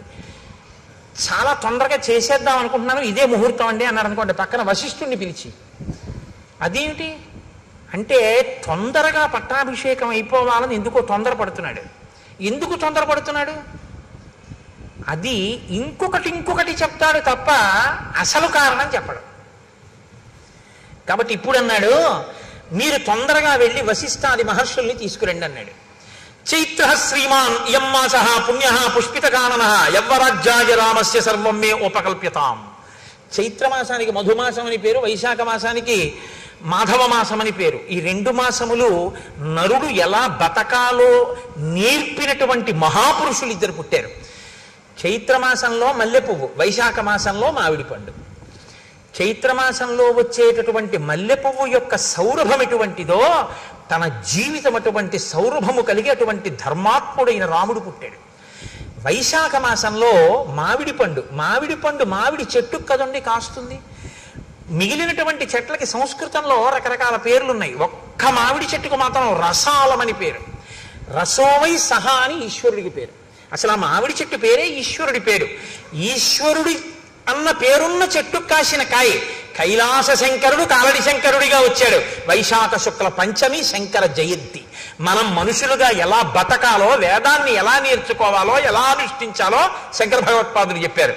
మామిడి పండు వచ్చిన మాధవ మాసంలో పండు లాంటి శంకరాచార్యుల వారు మల్లెపువ్వు పుట్టి విరివిగా దొరికేటటువంటి మధుమాసంలో చైత్రమాసంలో రామచంద్రమూర్తి ఇద్దరూ ఉద్భవించి ఇది తన సువాసన చేత అది తన తీపి చేత తాపాన్ని తీర్చినట్టు సంసార భ్రమణ పాయితాపోప శమనాన్ని కల్పించారు ఇద్దరు. ఒకరు ధర్మాన్ని అనుష్ఠించి చూపించారు, ఒకరు ధర్మాన్ని బోధ చేసి చూపించారు. కాబట్టి చైత్ర శ్రీమాన్ అయం మాస పుణ్య పుష్పితకానన యవ్వరాజ్యాయ రామస్య సర్వం మే ఉపకల్ప్యతాం. ఈ చైత్రమాసం చాలా గొప్పదయా. అడవిలో పువ్వులన్నీ పూస్తాయి, పుష్పితకానన చెట్లన్నీ విరబూసి ఉంటాయి. కాబట్టి ఇది చాలా గొప్ప నెల. కాబట్టి ఇప్పుడు నేను పట్టాభిషేకం చేసేద్దాం అనుకుంటున్నాను. కాబట్టి వెంటనే వశిష్ఠుణ్ణి పిలిపించాడు, జాబాలుని పిలిచాడు, కాత్యాయనుణ్ణి పిలిచాడు. వశిష్ఠ, మీరు వెంటనే ఏర్పాట్లు చేసేయండి. ఎప్పుడో తెలుసా? ముహూర్తం రేపే. పుష్యమీ నక్షత్రం ఉండగా రేపు పట్టాభిషేకం చేసేస్తున్నాను రాముడికి, యవరాజ్య పట్టాభిషేకం అయిపోవాలి, మీరు ఏర్పాట్లు చేసేయండి అన్నాడు. ఏమిటంత హడావిడి? అంత అకస్మాత్తుగా రేపే పట్టాభిషేకం పెట్టేయడం ఎందుకు అంటే వశిష్ఠుడు అడగడు. ఎందుకు అడగడో తెలుసా? అడిగితే చెప్తాడు, తన గౌరవం పోగొట్టుకోడు. తనను అడగలేదంటే అది జరుగుతుందో జరగదో వశిష్ఠుడికి తెలుసు. ఇంత తొందరపడి ఏదో కప్పడానికి పెట్టిన ముహూర్తం నిలబడుతుందా? ఇది నిలబడదని వశిష్ఠుడికి తెలుసు. నిలబడదని తానని గౌరవం పోగొట్టుకోవడం ఎందుకు? ఊరుకున్నాడు. పెద్దలు పెద్దలే, తమను అడిగితే చెప్తారు, అడగకపోతే ఎందుకు? ఊరుకుంటారు. కాబట్టి ఊరుకున్నాడు. ఏర్పాట్లు చేయమన్నాడు కదా. కాబట్టి ఆయన పిలిచి అన్నాడు, సువర్ణాదీని రత్నాని బలీన్ సర్వౌషధీరపి శుక్లమాల్యాంశ్చ లాజాంశ్చ పృథక్చ మధుసర్పిషి ఆహతాని చ వాసాంసి రథం సర్వాయుధాన్యపి చతురంగ బలంచైవ గజంచ శుభలక్షణం చామర వ్యజనే శ్వేతే ధ్వజం ఛత్రం చ పాండురం శతంచ శాతకుంభానామద్వివక్షసాం హిరణ్య శృంగం వృషభం సమగ్రం వ్యాఘ్రచర్మ చ ఉపస్థాపయత ప్రాతః అజ్ఞగారం మహీపతే. ఆ సేవకులందరినీ పిలిచి మంత్రుల్ని అన్నాడు, మీరు బంగారాన్ని, రత్నాల్ని, ఓషధుల్ని, పేలాల్ని, బంగారు పాత్రల్ని, చతురంగ బలాల్ని, శుభలక్షణములు కలిగినటువంటి భద్రగజాన్ని, తెల్లటి గొడుగుని, 100 పాత్రల్ని, బంగారు తొడుగులు ఉన్నటువంటి ఒక ఎద్దుని, పూర్తిగా ఉన్నటువంటి ఒక పులి చర్మాన్ని, వీటన్నింటినీ కూడా రాజుగారి యొక్క అగ్నికార్యం చేసుకునేటటువంటి గదిలో పెట్టండి అన్నాడు. నిత్యాగ్నిహోత్రీకుడైన దశరథ మహారాజు గారు. కాబట్టి ఆయన గదిలో పెట్టండి అన్నాడు. తెల్లవారేటప్పటికి, రేపు సూర్యోదయం అయ్యేటప్పటికీ స్వస్తివాచకం చెయ్యాలి మనం అందరం కూడా. కాబట్టి ఈ స్వస్తివాచానికి అందరూ సిద్ధంగంటని ఋషుల్ని పురోహితుల్ని పురమాయించాడు. అందరూ చాలా సంతోషపడిపోయారు. ఎక్కడి వాళ్ళు అక్కడ పనుల మీద బయలుదేరారు. సుమంత్రుణ్ణి పిలిచాడు, తొందరగా వెళ్ళి రాముణ్ణి తీసుకురా అన్నాడు. ఉన్నవాడు ఉన్నట్టు సుమంత్రుడు వెళ్ళాడు, రాముణ్ణి రథం ఎక్కించుకున్నాడు, తీసుకొస్తున్నాడు. ఆ గవాక్షంలో నిలబడి చూశాడు రాముడు వస్తుంటే. అబ్బా, ఎంత అందగాడు నా కొడుకు అనుకున్నాడు. ఎంత విఖ్యాతమైన పౌరుషం ఉన్నవాడు. దీర్ఘబాహుం మహాసత్వం మాతంగగామినం చంద్రకాంతాననం రామం అతీవ ప్రియదర్శనం రూపౌదార్య గుణై పుంసాం దృష్టి చిత్తాపహారిణం ఘర్మాభితప్తాహ పర్జన్యం హ్లాదయంతమివ ప్రజాః నతర్ప సమాయంతం పశ్యమానో నరాధిపః. అటువంటి రాముణ్ణి రథంలో వస్తుండగా సింహవిక్రమ ఉన్నవాణ్ణి, చంద్రుడు ఎలా ఉంటాడో అటువంటి కాంతితో ఉన్నవాణ్ణి, దీర్ఘమైనటువంటి బాహువులు ఉన్నటువంటి వాణ్ణి, ఏనుగు వంటి నడకున్నవాణ్ణి, ఆ రాముణ్ణి చూసుకుని పొంగిపోయాడు. అలా నిలబడి అక్కడే ఆ సంతోషంతో రాముడు దిగి పైకి వస్తున్నాడు. తను అలా చూస్తున్నాడు. రాముడి దగ్గరికి వచ్చాడు. పక్కకి వచ్చి స ప్రాంజలిరభిప్రేత్య ప్రణత పితురంతికే నామస్వం శ్రవయం రామో వవందే చరణౌ పితుః. ఆయన దగ్గరకు వచ్చి రామవర్మన్ హంభో అభివాదయే అని తండ్రి గారి దగ్గరికి వచ్చి తండ్రి గారి పాదాలు ముట్టుకుని తన పేరు చెప్పి నమస్కారం చేశాడు. చాలా సంతోషించాడు. దగ్గర కూర్చోపెట్టుకున్నాడు. నాయనా, నీతో నేను కొన్ని విషయాలు మాట్లాడాలి, అందుకని పిలిచాను రా అన్నాడు. కూర్చోపెట్టాడు. కూర్చోపెట్టన్నాడు. తం పశ్యమానో నృపతి తుతోష ప్రియమాత్మజం అలంకృతమివాత్మానం ఆదర్శ తల సంస్థితం. రాముడికి ఎదురుగుండా దశరథుడు కూర్చున్నట్టు. మాట్లాడదాం అనుకుని ఇలా చూసేట రాముణ్ణి. చూస్తే ఎలా అనిపించిందంటేట, తను యవ్వనంలో ఉన్నప్పుడు బాగా ముస్తాబై అద్దం ముందుకెళ్ళి నిలబడితే తన ప్రతిబింబం ఎలా కనపడుతుందో అలా అన్ని విధాలా తన పోలికలతో తను యవ్వనంలో ఎలా ఉండేవాడో అలా కనపడ్డట రాముడు. ఎంత ప్రీతి చెందాడోట నా కొడుకు అచ్చున అలా ఉన్నాడని పొంగిపోయేట పిచ్చి దశరథుడు. ఎంత బాధపడతాడో నిజంగా దశరథ పరితాపం చదవడమే కష్టంగా ఉంటుంది. కాబట్టి ఇప్పుడు ఆ కొడుకుని చూసుకుని అన్నాడు, నాయనా నిన్ను పుష్యమీ నక్షత్రం ఉండగా నీకు యవ్వరాజ్య పట్టాభిషేకం చేస్తానన్నాడు. రామాయణ కాలంలో వారాలు లేవు, ఆదివారం సోమవారం మంగళవారం బుధవారం అప్పుడు లేవు, అవి ఇప్పుడు వచ్చాయి. అప్పుడు నక్షత్రాలు బట్టే చెప్పేవారు. కాబట్టి పుష్యమీ నక్షత్రంలో నీకు యవ్వరాజ్య పట్టాభిషేకం చేస్తాను. నువ్వు మంచివాడివే, కానీ నీ ఎందున్న ప్రీతి చేత నేను నీకు కొన్ని మంచి మాటలు చెప్తాను. నువ్వు భూయో వినయమాస్థాయ, ఇంకా బాగా వినయంగా ఉండడం నేర్చుకో. భవనిత్యం జితేంద్రియ, బాగా జితేంద్రియుడు కావాలి. కామక్రోధ సముద్ధాని త్యజేధా వ్యసనానిచ, నాయన కామక్రోధములను అణిచిపెట్టి వ్యసనములను విడిచిపెట్టి నువ్వు చాలా మంచివాడవన్న పేరు తెచ్చుకోవాలి. సరే వెళ్ళిరా, రేపు ఉదయం నీకు పట్టాభిషేకం. ఒక్క మాట అంటే ఒక్క మాట, అబ్బా నాన్నగారండి ఎంత మంచి మాట చెప్పారండి, మా ఫ్రెండ్స్కి వెళ్ళి పార్టీ ఇవ్వాలని ఏం అనలేదు. నువ్వు ఇంకా బాగా వృద్ధిలోకి రావాలి ఏమనలేదు. వచ్చాడు, నమస్కారం పెట్టాడు, నాన్నగారు చెప్పారు, విన్నాడు, వెళ్ళిపోయాడు, అంతే. అది రాముడు అంటే. కదలనివాడు ఆయన, కదులుతున్నవి మిగిలినవి. వెళ్ళిపోయాడు. వెళ్ళిపోయిన తర్వాత వశిష్ఠాదుల్ని పిలిచాడు, ఓ మాట చెప్పాడు, నువ్వు వెళ్ళి ఉపవాస వ్రతం చేయించు సీతారాములతో అన్నాడు. అని మళ్ళీ అంతఃపురంలోకి వెళ్ళాడు. మళ్ళీ సుమంత్రుడిని పిలిచాడు, మళ్ళీ వెళ్ళి రాముణ్ణి అకస్మాత్తుగా తీసుకురాను. అంటే మీకు ఒక విషయం బాగా గమనించాలి. ఇప్పుడు దశరథుడు మనస్సు స్థిరంగా లేదు, ఏదో భయపడుతున్నాడు. ఆ పని అవుతుందా, చాలా ఉద్వేగంగా ఉన్నాడు. రాముడికి పట్టాభిషేకం చేసేస్తానా, అయిపోతే బాగున్నాం, ఏదో కంగారు పడిపోతున్నాడు. మళ్ళీ పిలవమన్నాడు. మళ్ళీ వెళ్ళాడు సుమంత్రుడు. ఆశ్చర్యపోయాడు రాముడు, అదేంటి ఇప్పుడే వచ్చావు అన్నాడు. దశరథుడు మళ్ళీ పిలుస్తున్నాడు, వస్తావో రావో నీ ఇష్టం అన్నాడు. తప్పకుండా వస్తాను, కానీ నాన్నగారు మళ్ళీ వెంటనే ఎందుకు పిలిచారు? మళ్ళీ వెళ్ళాడు. మళ్ళీ వెళ్ళి అంతఃపురంలో మళ్ళీ ఎదురుగుండా వెళ్ళి నమస్కారం చేసి నించున్నాడు. కూర్చున్నాడు. అనుభూతాని చేష్టాని మయా వీర సుఖాన్యపి దేవర్షి పితృ విప్రాణాం అనృణోస్మి తథాత్మనః. నాయన రామా, నేను చాలా పెద్దవాడిని అయిపోయాను, నేను ఎన్ని భోగాలు అనుభవించాలో అన్ని నేను అనుభవించేశాను. దేవర్షి పితృ విప్రాణాం, దేవతల యొక్క, పితృ అంటే తండ్రి యొక్క, విప్ర బ్రాహ్మణుల యొక్క, మధ్యలో దేవర్షి ఋషుల యొక్క రుణాన్ని నేను తీర్చేసుకున్నాను. కాబట్టి నా ప్రయోజనం పూర్తయిపోయింది. అనేక యజ్ఞయాగాలు చేశాను, దేవతల రుణం తీర్చుకున్నాను. ఋషులు ఇచ్చినటువంటివి చదువుకున్నాను, ఋషి రుణం తీర్చుకున్నాను. పితృదేవతలు నన్నెలా కన్నారో అలా నేను మిమ్మల్ని కన్నాను, వాళ్ళ రుణం తీర్చుకున్నాను. బ్రాహ్మణులకి విశేషమైన దానాలు చేశాను, దానివల్ల వాళ్ళ రుణం తీర్చుకున్నాను. నాకు అన్ని రుణాలు తీరిపోయాయి. కానీ రామ, ఈ మధ్య నాకు దుశ్శకునములు కనపడుతున్నాయి, పగటిపూట కనపడుతున్నాయి, స్వప్నంలో కనపడుతున్నాయి. అకస్మాత్తుగా ఉల్కలు నేల మీద పడుతున్నాయి. నా జాతకంలోకి సూర్యాంగారక రాహువిహి, సూర్యుడు అంగారకుడు రాహువు ముగ్గురు కూడా నా జన్మ నక్షత్రాన్నంతటినీ కూడా ఆక్రమించి ఉన్నారు. కాబట్టి నేను ఉంటానా ఉండనా అన్నది అనుమానాస్పదం. నేను ఎంతకాలం ఉంటానో తెలియదు. దానితో పాటు నీతో ఒక మాట చెప్తాను. తద్యావదేవమే చేతో న విముంచతి రాఘవ తావదేవాభిషించస్వ చలాహి ప్రాణినామ్మతి. రామ, నిన్ను పిలిచి పట్టాభిషేకం చేస్తానన్నాను కదా రేపు పొద్దున్నే, అలా చెయ్యాలని అనుకుంటున్నాను. కానీ మనుష్యుల యొక్క మనస్సులు ఉన్నాయి చూసావు, ఇవి మారిపోతుంటాయి. కాబట్టి నా మనసు మళ్ళీ మారకముందే ఈ యవరాజ్య పట్టాభిషేకం అయిపోని.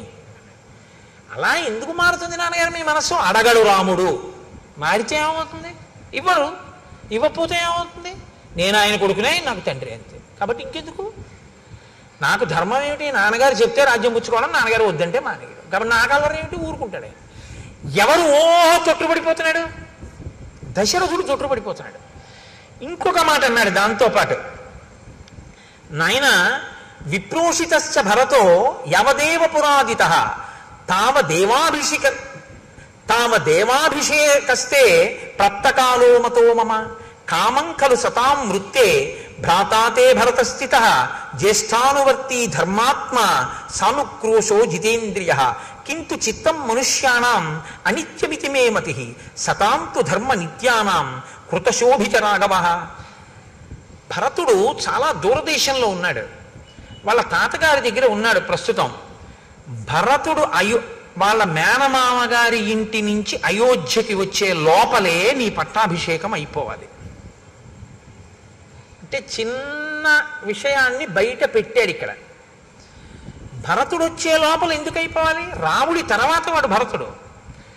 కానీ భరతుడికి రాజ్యం ఇవ్వవలసిన అవసరం ఉందన్నమాట. ఏదో రాముడు ఉండగా భరతుడికి ఎందుకు ఇవ్వాలి అంటే, భరతుడికి రాజ్యం ఇస్తానని దశరథుడు ఏదో మాట ఇచ్చి ఉండాలి. భరతుడికి ఆ మాట ఇచ్చినట్టు రామాయణంలో లేదు కాబట్టి భరతుడిని కన్న తల్లికి ఇచ్చి ఉండాలి, లేకపోతే ఆ పిల్లని తనకి ఇచ్చిన వాళ్ళకి ఇచ్చి ఉండాలి. అది వాళ్ళకి తెలియకుండా ఈ పట్టాభిషేకం అయిపోవాలి. ఎందుకంటే ఇప్పుడు పిల్లలు పుట్టాక రాముడి మీద వ్యామోహం పెరిగింది. పెద్దవాడు ధర్మాత్ముడు, ఏది చూసి రాముడికి ఇవ్వకుండా ఉండను. అందుకని ఇప్పుడు రాముడికి ఇచ్చేయడానికి, భరతుడికి ఇవ్వకుండా ఉండడానికి భరతుడు రాకుండా చేసేస్తాను అంటూ, నాయన అతను చాలా మంచివాడు, నిన్ను అనువర్తిస్తాడు, జ్యేష్ఠుడంటే ప్రేమ ఉన్నవాడు, గౌరవం ఉన్నాడు, భరతుడు తక్కువవాడని నేను అన్న చాలా మంచివాడు. కానీ రామ ఏం చెప్పగలం, ఎవరి మనసులు ఎప్పుడు ఎలా ఉంటాయో అంటే. లోపల ఏమిటంటే, ఒకవేళ భరతుడికి రాజ్యం ఇమ్మని ఎవరైనా అడిగినా నువ్వు మాట ఇచ్చావు కదా ఈ అన్నా, అలా నాకు అక్కర్లేదు రాముడికే ఇవ్వండి అని భరతుడు అంటాడని ఒక నమ్మకం. ఏమో రాజ్యం కదా, మీరు మాట ఇచ్చారు కదా నాన్నగారు నాకే చేయండి అంటాడేమో అని భయం. అందుకని ఎవరి మనసులు ఎలా ఉంటాయో అన్నాడు. అని మళ్ళీ అన్నాడు, బయలుదేరు వెళ్ళి ఉపవాసం చేయి, రేపు పొద్దున్న ఇచ్చేస్తాను, పట్టాభిషేకం చేసేస్తాను. అంటే ఎంత కదిలిపోతున్నాడో దశరథుడు.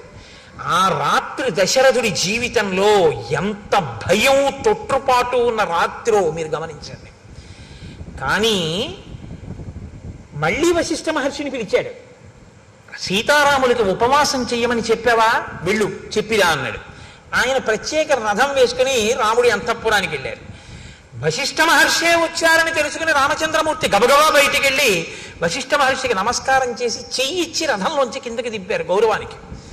దింపి లోపలికి తీసుకెళ్లారు, కూర్చోపెట్టారు. ఆయన అన్నారు, ఇత్యుక్త్వా సతదారామం ఉపవాసం యతవ్రతం మంత్రవత్కారయామాస వైదేహ్యా సహితం ముని. నాయన నీకో మంత్రం ఇస్తున్నాను, నువ్వు ఉపవాసం చెయ్యి అన్నారు. మనకి ఇవాళ రేపు ఉపవాసం అంటే ఏమిటి అంత అల్లరి ఉంటుందా అనిపిస్తుంది మనకి. కానీ చిత్రం ఏమిటో తెలుసా అండి, అసలు ఉపవాసం అన్న మాట ఎందుకు వచ్చిందో మీరు తెలుసుకోవాల్సి ఉంటుంది. ఉప అంటే సమీపమునందు, వసి అంటే నివసించుట. ఉపవాసము అనేటటువంటిది ఎప్పుడు పడితే అప్పుడు చెయ్యమని శాస్త్రం చెప్పలేదు. ఇది మీరు బాగా గమనించాలి. మొదట ఉపవాసము అన్నది ఎందుకు వచ్చిందో తెలుసా అండి, బాధను గుర్తెరుగుట కొరకు. ఇది ముందు తెలుసుకోవాలి.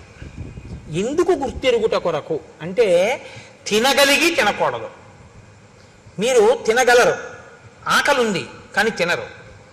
ఇప్పుడు బాధ వేస్తుందా వేద, ఆకలి వేస్తుందా వేద, వేసేస్తుందా టైంకి, కానీ మీరు తినరు. ఇప్పుడు నీరసంగా ఉంటుందా ఉండదా, ఉంటుంది. జాగరణ ఎందుకు చేయాలి, నిద్ర వస్తుంది కానీ పడుకోరు. ఎందుకు పడుకోరు, ఇంట్లో అన్నీ ఉన్నాయి, చక్కగా పడకుండి అన్నీ ఉన్నాయి కానీ పడుకోరు. పడుకోకపోతే ఉండే బాధ ఏమిటో అనుభవిస్తారు, అన్నం తినకపోతే ఉండే బాధ ఏమిటో అనుభవిస్తారు. ఈ రెండు ఎందుకు అనుభవిస్తారు ఉపవాసంలో అని చెప్పారో తెలుసా అండి. శరీరంలోంచి జీవుడు నిష్క్రమిస్తాడు, ఏదో ఒకనాడు వెళ్ళిపోవాలి, తప్పదు, ఇందులోంచి వెళ్ళిపోతాడు. వెళ్ళిపోయినప్పుడు బాధతో వెళతాడు తప్ప సంతోషంతో వెళ్ళడు. వెళ్ళిపోయేటప్పుడు చాలా సుఖంగా ఉంటుందని మీరు అనుకోవద్దు, చాలా బాధగానే ఉంటుంది. వినిర్ముక్తం అయ్యేటప్పుడు ఒక్కొక్కసారి 1,00,000 తేళ్లు కుట్టిన బాధ ఉంటుందని చెప్పారు. ఆ వినిర్ముక్తమైనప్పుడు బాధలో ఈశ్వరుడు ఎలా గుర్తొస్తాడు మీకు, ప్రయత్నపూర్వకంగా బాధలో ఈశ్వర స్మరణ మీరు అలవాటు చేసుకోవాలి. కాబట్టి తినగలిగి తినకుండా ఈశ్వర స్మరణ, పడుకోగలిగి పడుకోకుండా ఈశ్వర స్మరణ, అది జాగరణ ఉపవాసం. అది అందుకొచ్చింది. అది మీ ఇష్టం వచ్చినట్టు చేశారనుకోండి, ఈ శరీరాన్ని బాధ పెట్టిన పాపం మీ ఖాతాలో వేస్తారు. మరి ఉపవాసం ఎప్పుడు చెయ్యాలి, మీ ఇష్టం కాదు, శాస్త్రం నిర్ణయించేసింది ఎప్పుడు చెయ్యాలో. ఒక్క ఏకాదశి నాడు మాత్రమే ఉపవాసం చెయ్యాలి. ఏకాదశి తిథి ఉపవాసం, ద్వాదశి పారణ. సూర్యోదయం అవగానే ఎంత తొందరగా వీలైతే అంత తొందరగా భోజనం చేసేయాలి. యంత్రాలని కూడా ఏం చేస్తామంటే షట్ డౌన్ అని ఆఫ్ చేస్తారు కొన్నాళ్ళు, ఓ 2 రోజులు విశ్రాంతిని ఇస్తారు, ఘర్షణ పుట్టేస్తుందని. మీరు ఈ శరీరంలో కొన్నింటిని ఆపడం మీ తరం కాదు, ఆపకూడదు కూడా. గుండె ఆపుతానంటే 2 రోజులు రెస్ట్ ఇస్తానంటే కుదరదు, ఊపిరితిత్తులు ఆపుతానంటే కుదరదు. కానీ అన్ని అవయవాలకి కావలసినటువంటి రక్తాన్ని తయారు చేయడానికి, తీసుకున్న పదార్థాన్ని జీర్ణం చెయ్యడానికి ఈ వ్యవస్థ నిరంతరం పనిచేస్తుంది. నిరంతరం పనిచేసే ఈ వ్యవస్థకి విశ్రాంతినిస్తే అది మరింత సంతోషంగా పనిచేస్తుంది. ఈ శరీరానికి అన్నం ఇవ్వడం ఆపి భగవద్ కీర్తనామృతంతో దీన్ని నింపుతారు. ఆ ఉపవాసం అన్నాడు. భజనామృతము, భజన చేత అమృతం, స్తోత్రామృతము, స్తోత్రములతో అమృతం, ధ్యానామృతము, ధ్యానము చేత అమృతం. తప్ప ఉపవాసం ఉండి ఆఫీస్కి వచ్చేసానంటే అని వెళ్ళిపోకూడదు. ఉపవాసం కాదు. అది ఏమిటవుతుందో తెలుసా అండి? తినగలిగి తినకుండా ఉండి ఒకనాడు కిందటి జన్మలో నువ్వు అన్నం తించదు అనుకుంటే ఆ వ్యవధిలో ఉపవాసం ఉండాలి. ఏదో ఒక ఆయన ఉన్నాడు, ఒక 6 గంటల కన్నా ఆయన తినకుండా ఉండకూడదు. కాబట్టి ఇప్పుడు 6 గంటలు మాత్రమే ఉండి శరీరము పడిపోకుండా నిలబెట్టడానికి వీలైనటువంటి సాత్విక పదార్థంతో శరీరాన్ని నింపాలి. ఎంత తింటే కన్ను పడిపోతుందో, ఆవలింత వస్తుందో అంత తినకుండా, ఎంత తింటే కడుపు నిండిపోయి కన్ను పడిపోకుండా ఉండి శరీరం నిలబడుతుందో, ఈశ్వరారాధనకి యోగ్యతతో ఉంటుందో అంత మాత్రమే పెట్టాలి. అంటే ఒక యాపిల్ పండు తిను, ఒక గ్లాసు పాలు తాగు, తప్పులేదు. అసలండి నేను ఉపవాసం, నేను స్పృహ తప్పిపోయినా తినను, నా షుగర్ రేటింగ్ పడిపోయి నేను కోమాలోకి వెళ్ళిపోయినా తినను అన్నారనుకోండి, అది ఉపవాసము కాదు. మీరు బాగా గుర్తుపెట్టుకోండి, అది శరీరమును శోషింపచేయుట. అలాగని నేను ఉండలేనండి అని ఎప్పుడూ తినేయకూడదు. ఎప్పుడో అప్పుడు ఉపవాసం ఉండాలి. 3 గంటలు ఉండగలవా? ఉండు. 4 గంటలు ఉండగలవా? ఉండు. అరగంట ఉంటానండి అని చెప్పి ఇడ్లీ 8 తినేది 8:30కి తినేయకూడదు. ఏదో ఒక రోజున నువ్వు ఉండగలిగిన వ్యవధి చూసుకుని ఉపవాసం చెయ్యాలి. ఆ ఉపవాసంలో ఏం చెయ్యాలి అంటే, మీరు రోజల్లా ఉపవాసం ఉన్నారనుకోండి, రోజల్లా ఉపవాసం అంటే అర్థం ఏమిటో తెలుసా అండి? మీరు ధ్యానమునందు ఉండాలి. మార్చి మార్చి ఉపవాసం చేయాలి. మేము ఒకసారి సత్యనారాయణ వ్రతం అసలు శాస్త్రంలో ఎలా చెయ్యాలో అలా చేశాం. కాపవరంలో చేశాం కదా శర్మ గారు. పగలల్లా ఉపవాసం ఉండమంటుంది. స్కాంద పురాణే రేవాఖండే అంటాం. అది చెప్పేదోటి మనం చేసేదోటి అనుకోండి. సత్యనారాయణ వ్రతం పొద్దున చేసేస్తాడు, అందులో ఎక్కడ పొద్దున చేయమని ఉండదు. ఉపవాసం ఉండి సాయంకాలం చేయి, గోమయంతో అలుకక్కడని ఉంటుంది. ఎవడో ఆవు పేడతో అలికేవాడు ఉండడు. ఆ మంటపాన్ని దానం చేసేయని ఉంటుంది. నిన్ను ఎవడ పెట్టమన్నాడు? అష్టలక్ష్మి వెండి చెంబు. మంటపం దానం చేసి చెంబు వీడు దాచేసుకుంటాడు. ఇంకా మంటపం దానం ఏమిటి? వ్రతమా, వ్రత భంగమా? నువ్వు ఇవ్వగలిగిన రాగి చెంబే పెట్టి నిన్ను ఎవడెట్టమన్నాడు? మీ ఇంట్లో ఉంది అష్టలక్ష్మి చెంబని. అష్టలక్ష్మి చెంబు పెట్టడం ఎందుకు? మంటపం దానం చేసి చెంబు దాచేసుకోవడం ఎందుకు? చెంబెట్టి దానం మంటపం ఇచ్చేస్తే చెంబు కూడా పోయిందంతే. ఇచ్చేసి సంతోషంగా ఇచ్చేసే, ఏడుస్తూ ఇవ్వకు, మళ్ళీ అదో గొడవ. కాబట్టి చేసేటప్పుడు పురాణం ఎలా చెప్పిందో అలా చేయాలి. కల్పం అంటారు, అంతేగాని మన ఇష్టం వచ్చినట్టు మనం చేయకూడదు. పగలంతా ఉపవాసం ఉండుట అంటే మార్చి మార్చి ఈశ్వర సేవ చేస్తూ ఆయనకు దగ్గరగా ఉండాలి. తిన్నది కూడా ఆయన ప్రసాదం తినాలి, ఆయనకి పెట్టగా మిగిలినది తినాలి. అంతేకాని మనకని వండుకుని తినేసింది తినకూడదు. ఆ రోజున ఈశ్వరుడికి పెట్టగా మిగిలిందంటే ఏంటి? 4 సమోసాలు నైవేద్యం పెట్టానండి తిన్నానండి అనకూడదు. ఈశ్వరుడికి పెట్టగా మిగిలిందంటే ఏమిటో తెలుసా అండి? చెరువు ఎప్పుడూ మిగలకుండా ఉండకూడదని శాస్త్రం కదండి. హవిష్యం యజ్ఞం చేసేటప్పుడు, హోమం చేసేటప్పుడు సరిపోయేటంత ఉండకూడదు, కొంచెం ఎక్కువ ఉండాలి. హవిష్య పాత్రలో హవిష్యం మిగలాలి ఎప్పుడు కూడా. అది వేస్తారు. మిగిలిన హవిష్యం ఉంటుంది, దానికి రుచి ఏమి ఉండదు. అదేం దాంట్లో మిరియాలు, ఉప్పు, కారం అన్నీ వేసుకుని ఏం తయారు చేసుకోలేదు, ఏదో కమ్మగా ఉంటుంది అంతే, పచనం చేసి ఉంటుంది. అది దాన్ని ఇంట్లో హోమం చేసేసిన తర్వాత పాత్రలో మిగిలిపోయిన హవిష్యం ఏది ఉంటుందో దాన్ని తినాలి ఆ రోజున. అందుకే ఓ మాట అంటారు, స్వామి పుష్కరిణీ స్నానం సద్గురో పాదసేవనం ఏకాదశి వ్రతంచా పీత్రయం అత్యంత దుర్లభం. ఏకాదశి వ్రతం ఎవడు చెయ్యడరా అంటారు. ఇదే కారణం. ఇలా చేస్తే ఒక్క ఏకాదశి వాడి జీవితం సంస్కరింపబడుతుందంటారు, ఈశ్వరానుగ్రహం కలుగుతుందని. కాబట్టి ఉపవాసం ఏమిటో చెప్పిరా నా కొడుక్కి కోడలకి అన్నాడు. ఎందుకు చెప్పాలి?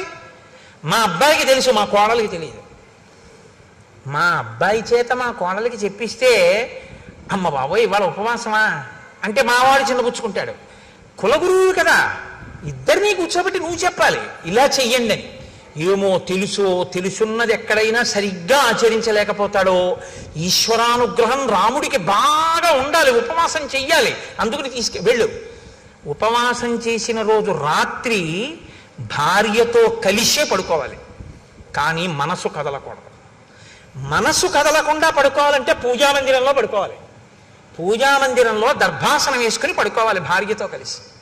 తప్ప ఆవిడతో కలిసి పడుకుంటే నా ఉపవాసం పాడైపోతుందండి అని ఇద్దరు చెరువుగదిలో పడుకోకూడదు. ఇంకా నువ్వు ధర్మబద్ధమైన దాంపత్యం ఏం చేస్తావు? దర్భాసనం వేసుకుని ఇద్దరు పూజామందిరంలో పడుకుంటే ఆవిడ నీ పక్కనున్నా నీ మనసు కదలకూడదు. ఈశ్వర పాదముల దగ్గర నేను పడుకున్నాను, ఉపవసించి ఉన్నానని పడుకోవాలి. ఇది ఉపవాసం అని చెప్పిరా వశిష్ఠ. అలా మా వాడు చేస్తే బాగా ఈశ్వరానుగ్రహం కలుగుతుంది.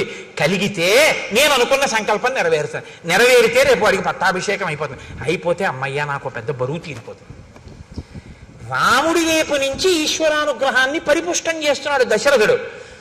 చేస్తున్నాడా, మనకి నేర్పుతున్నాడా ఉపవాసం అంటే ఏమిటో? మనకి అంటే మీరు నేర్చుకోక్కర్లేదు, మీరు పెద్దలు, మీకు అన్నీ తెలుసు. నాబోటి గారి గురించి నేను మాట్లాడేది.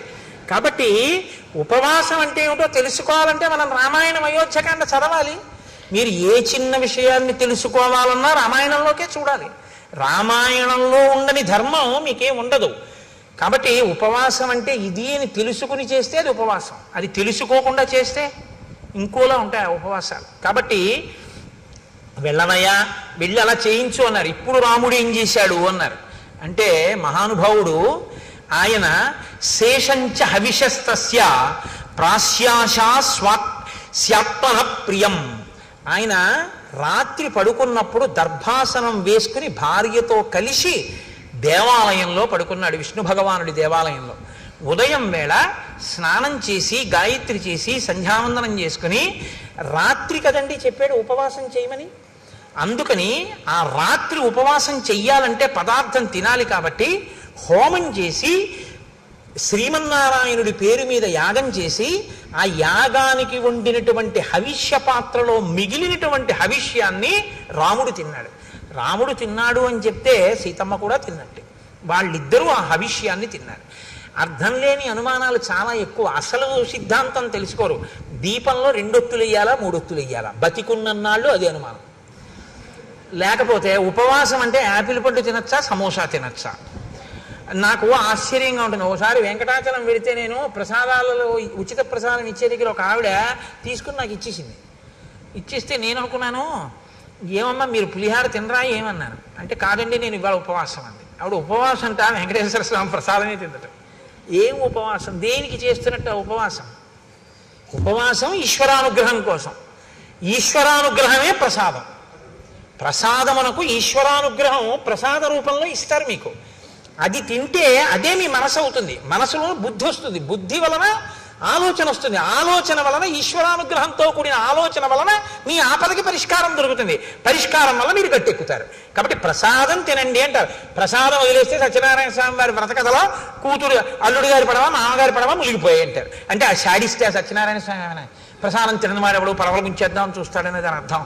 అంటే ఈశ్వరానుగ్రహాన్ని వదిలేసుకుంది కాబట్టి పడవ మునిగిపోయింది, పుచ్చుకుంది కాబట్టి లేచింది. ప్రసాదం అనగా ఈశ్వరానుగ్రహము, అది తెలుసుకో.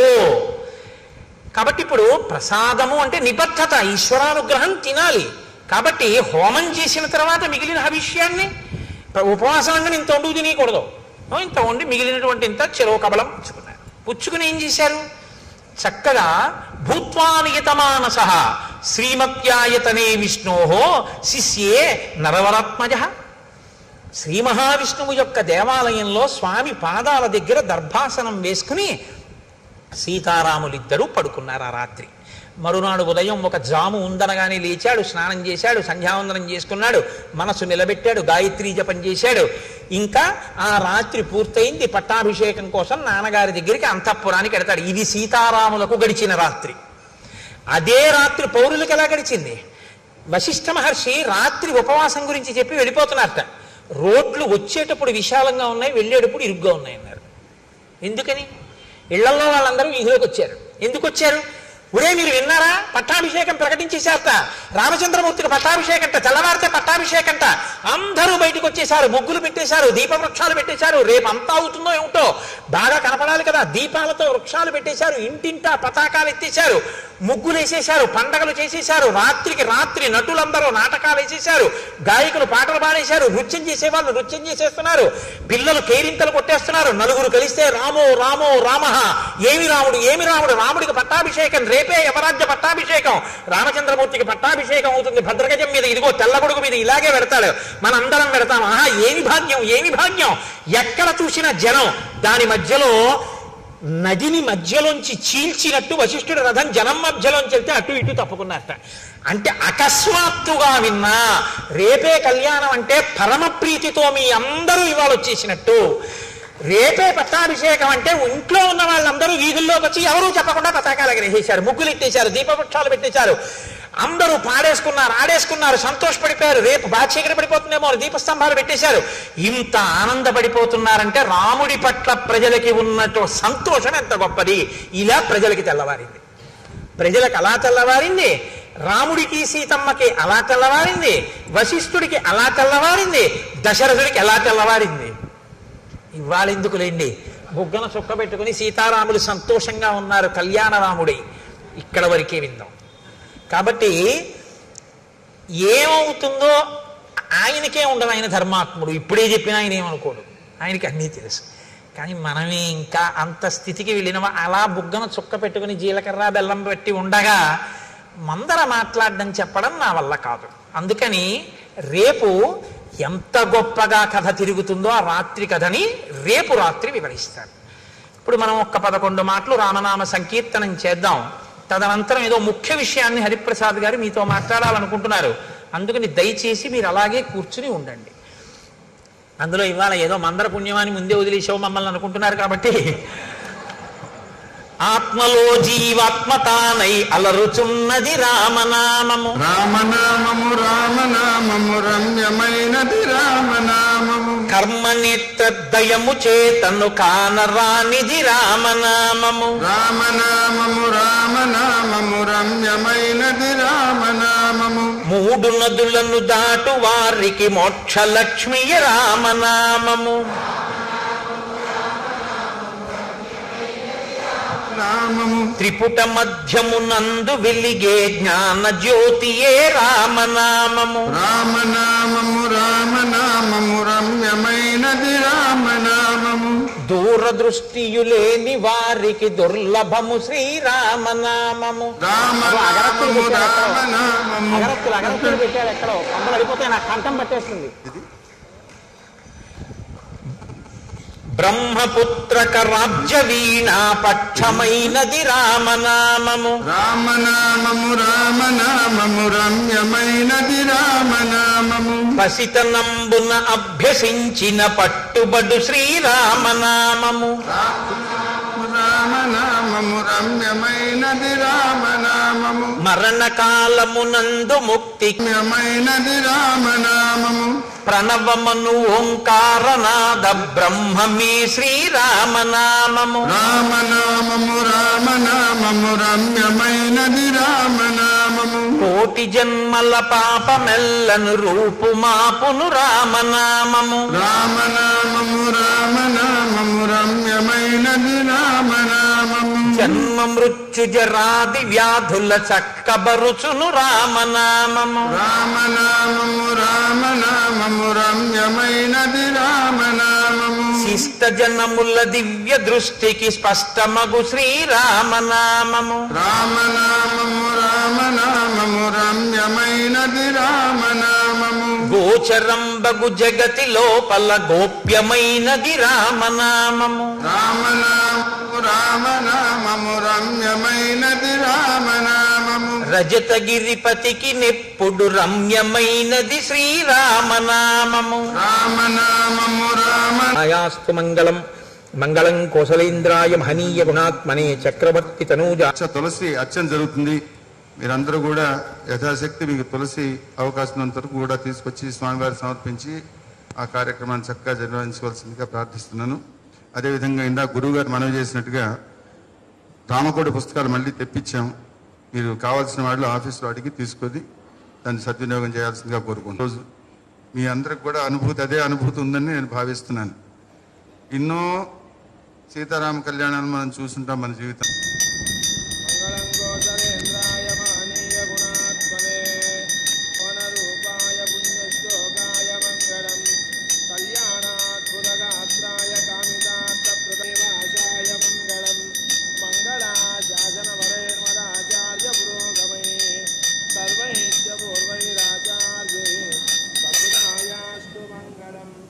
जय श्रीमद् रमारमण गोविंद नमः पार्वती पते हर हर महादेव वेणुकोंडलवाड वेंकटरमण।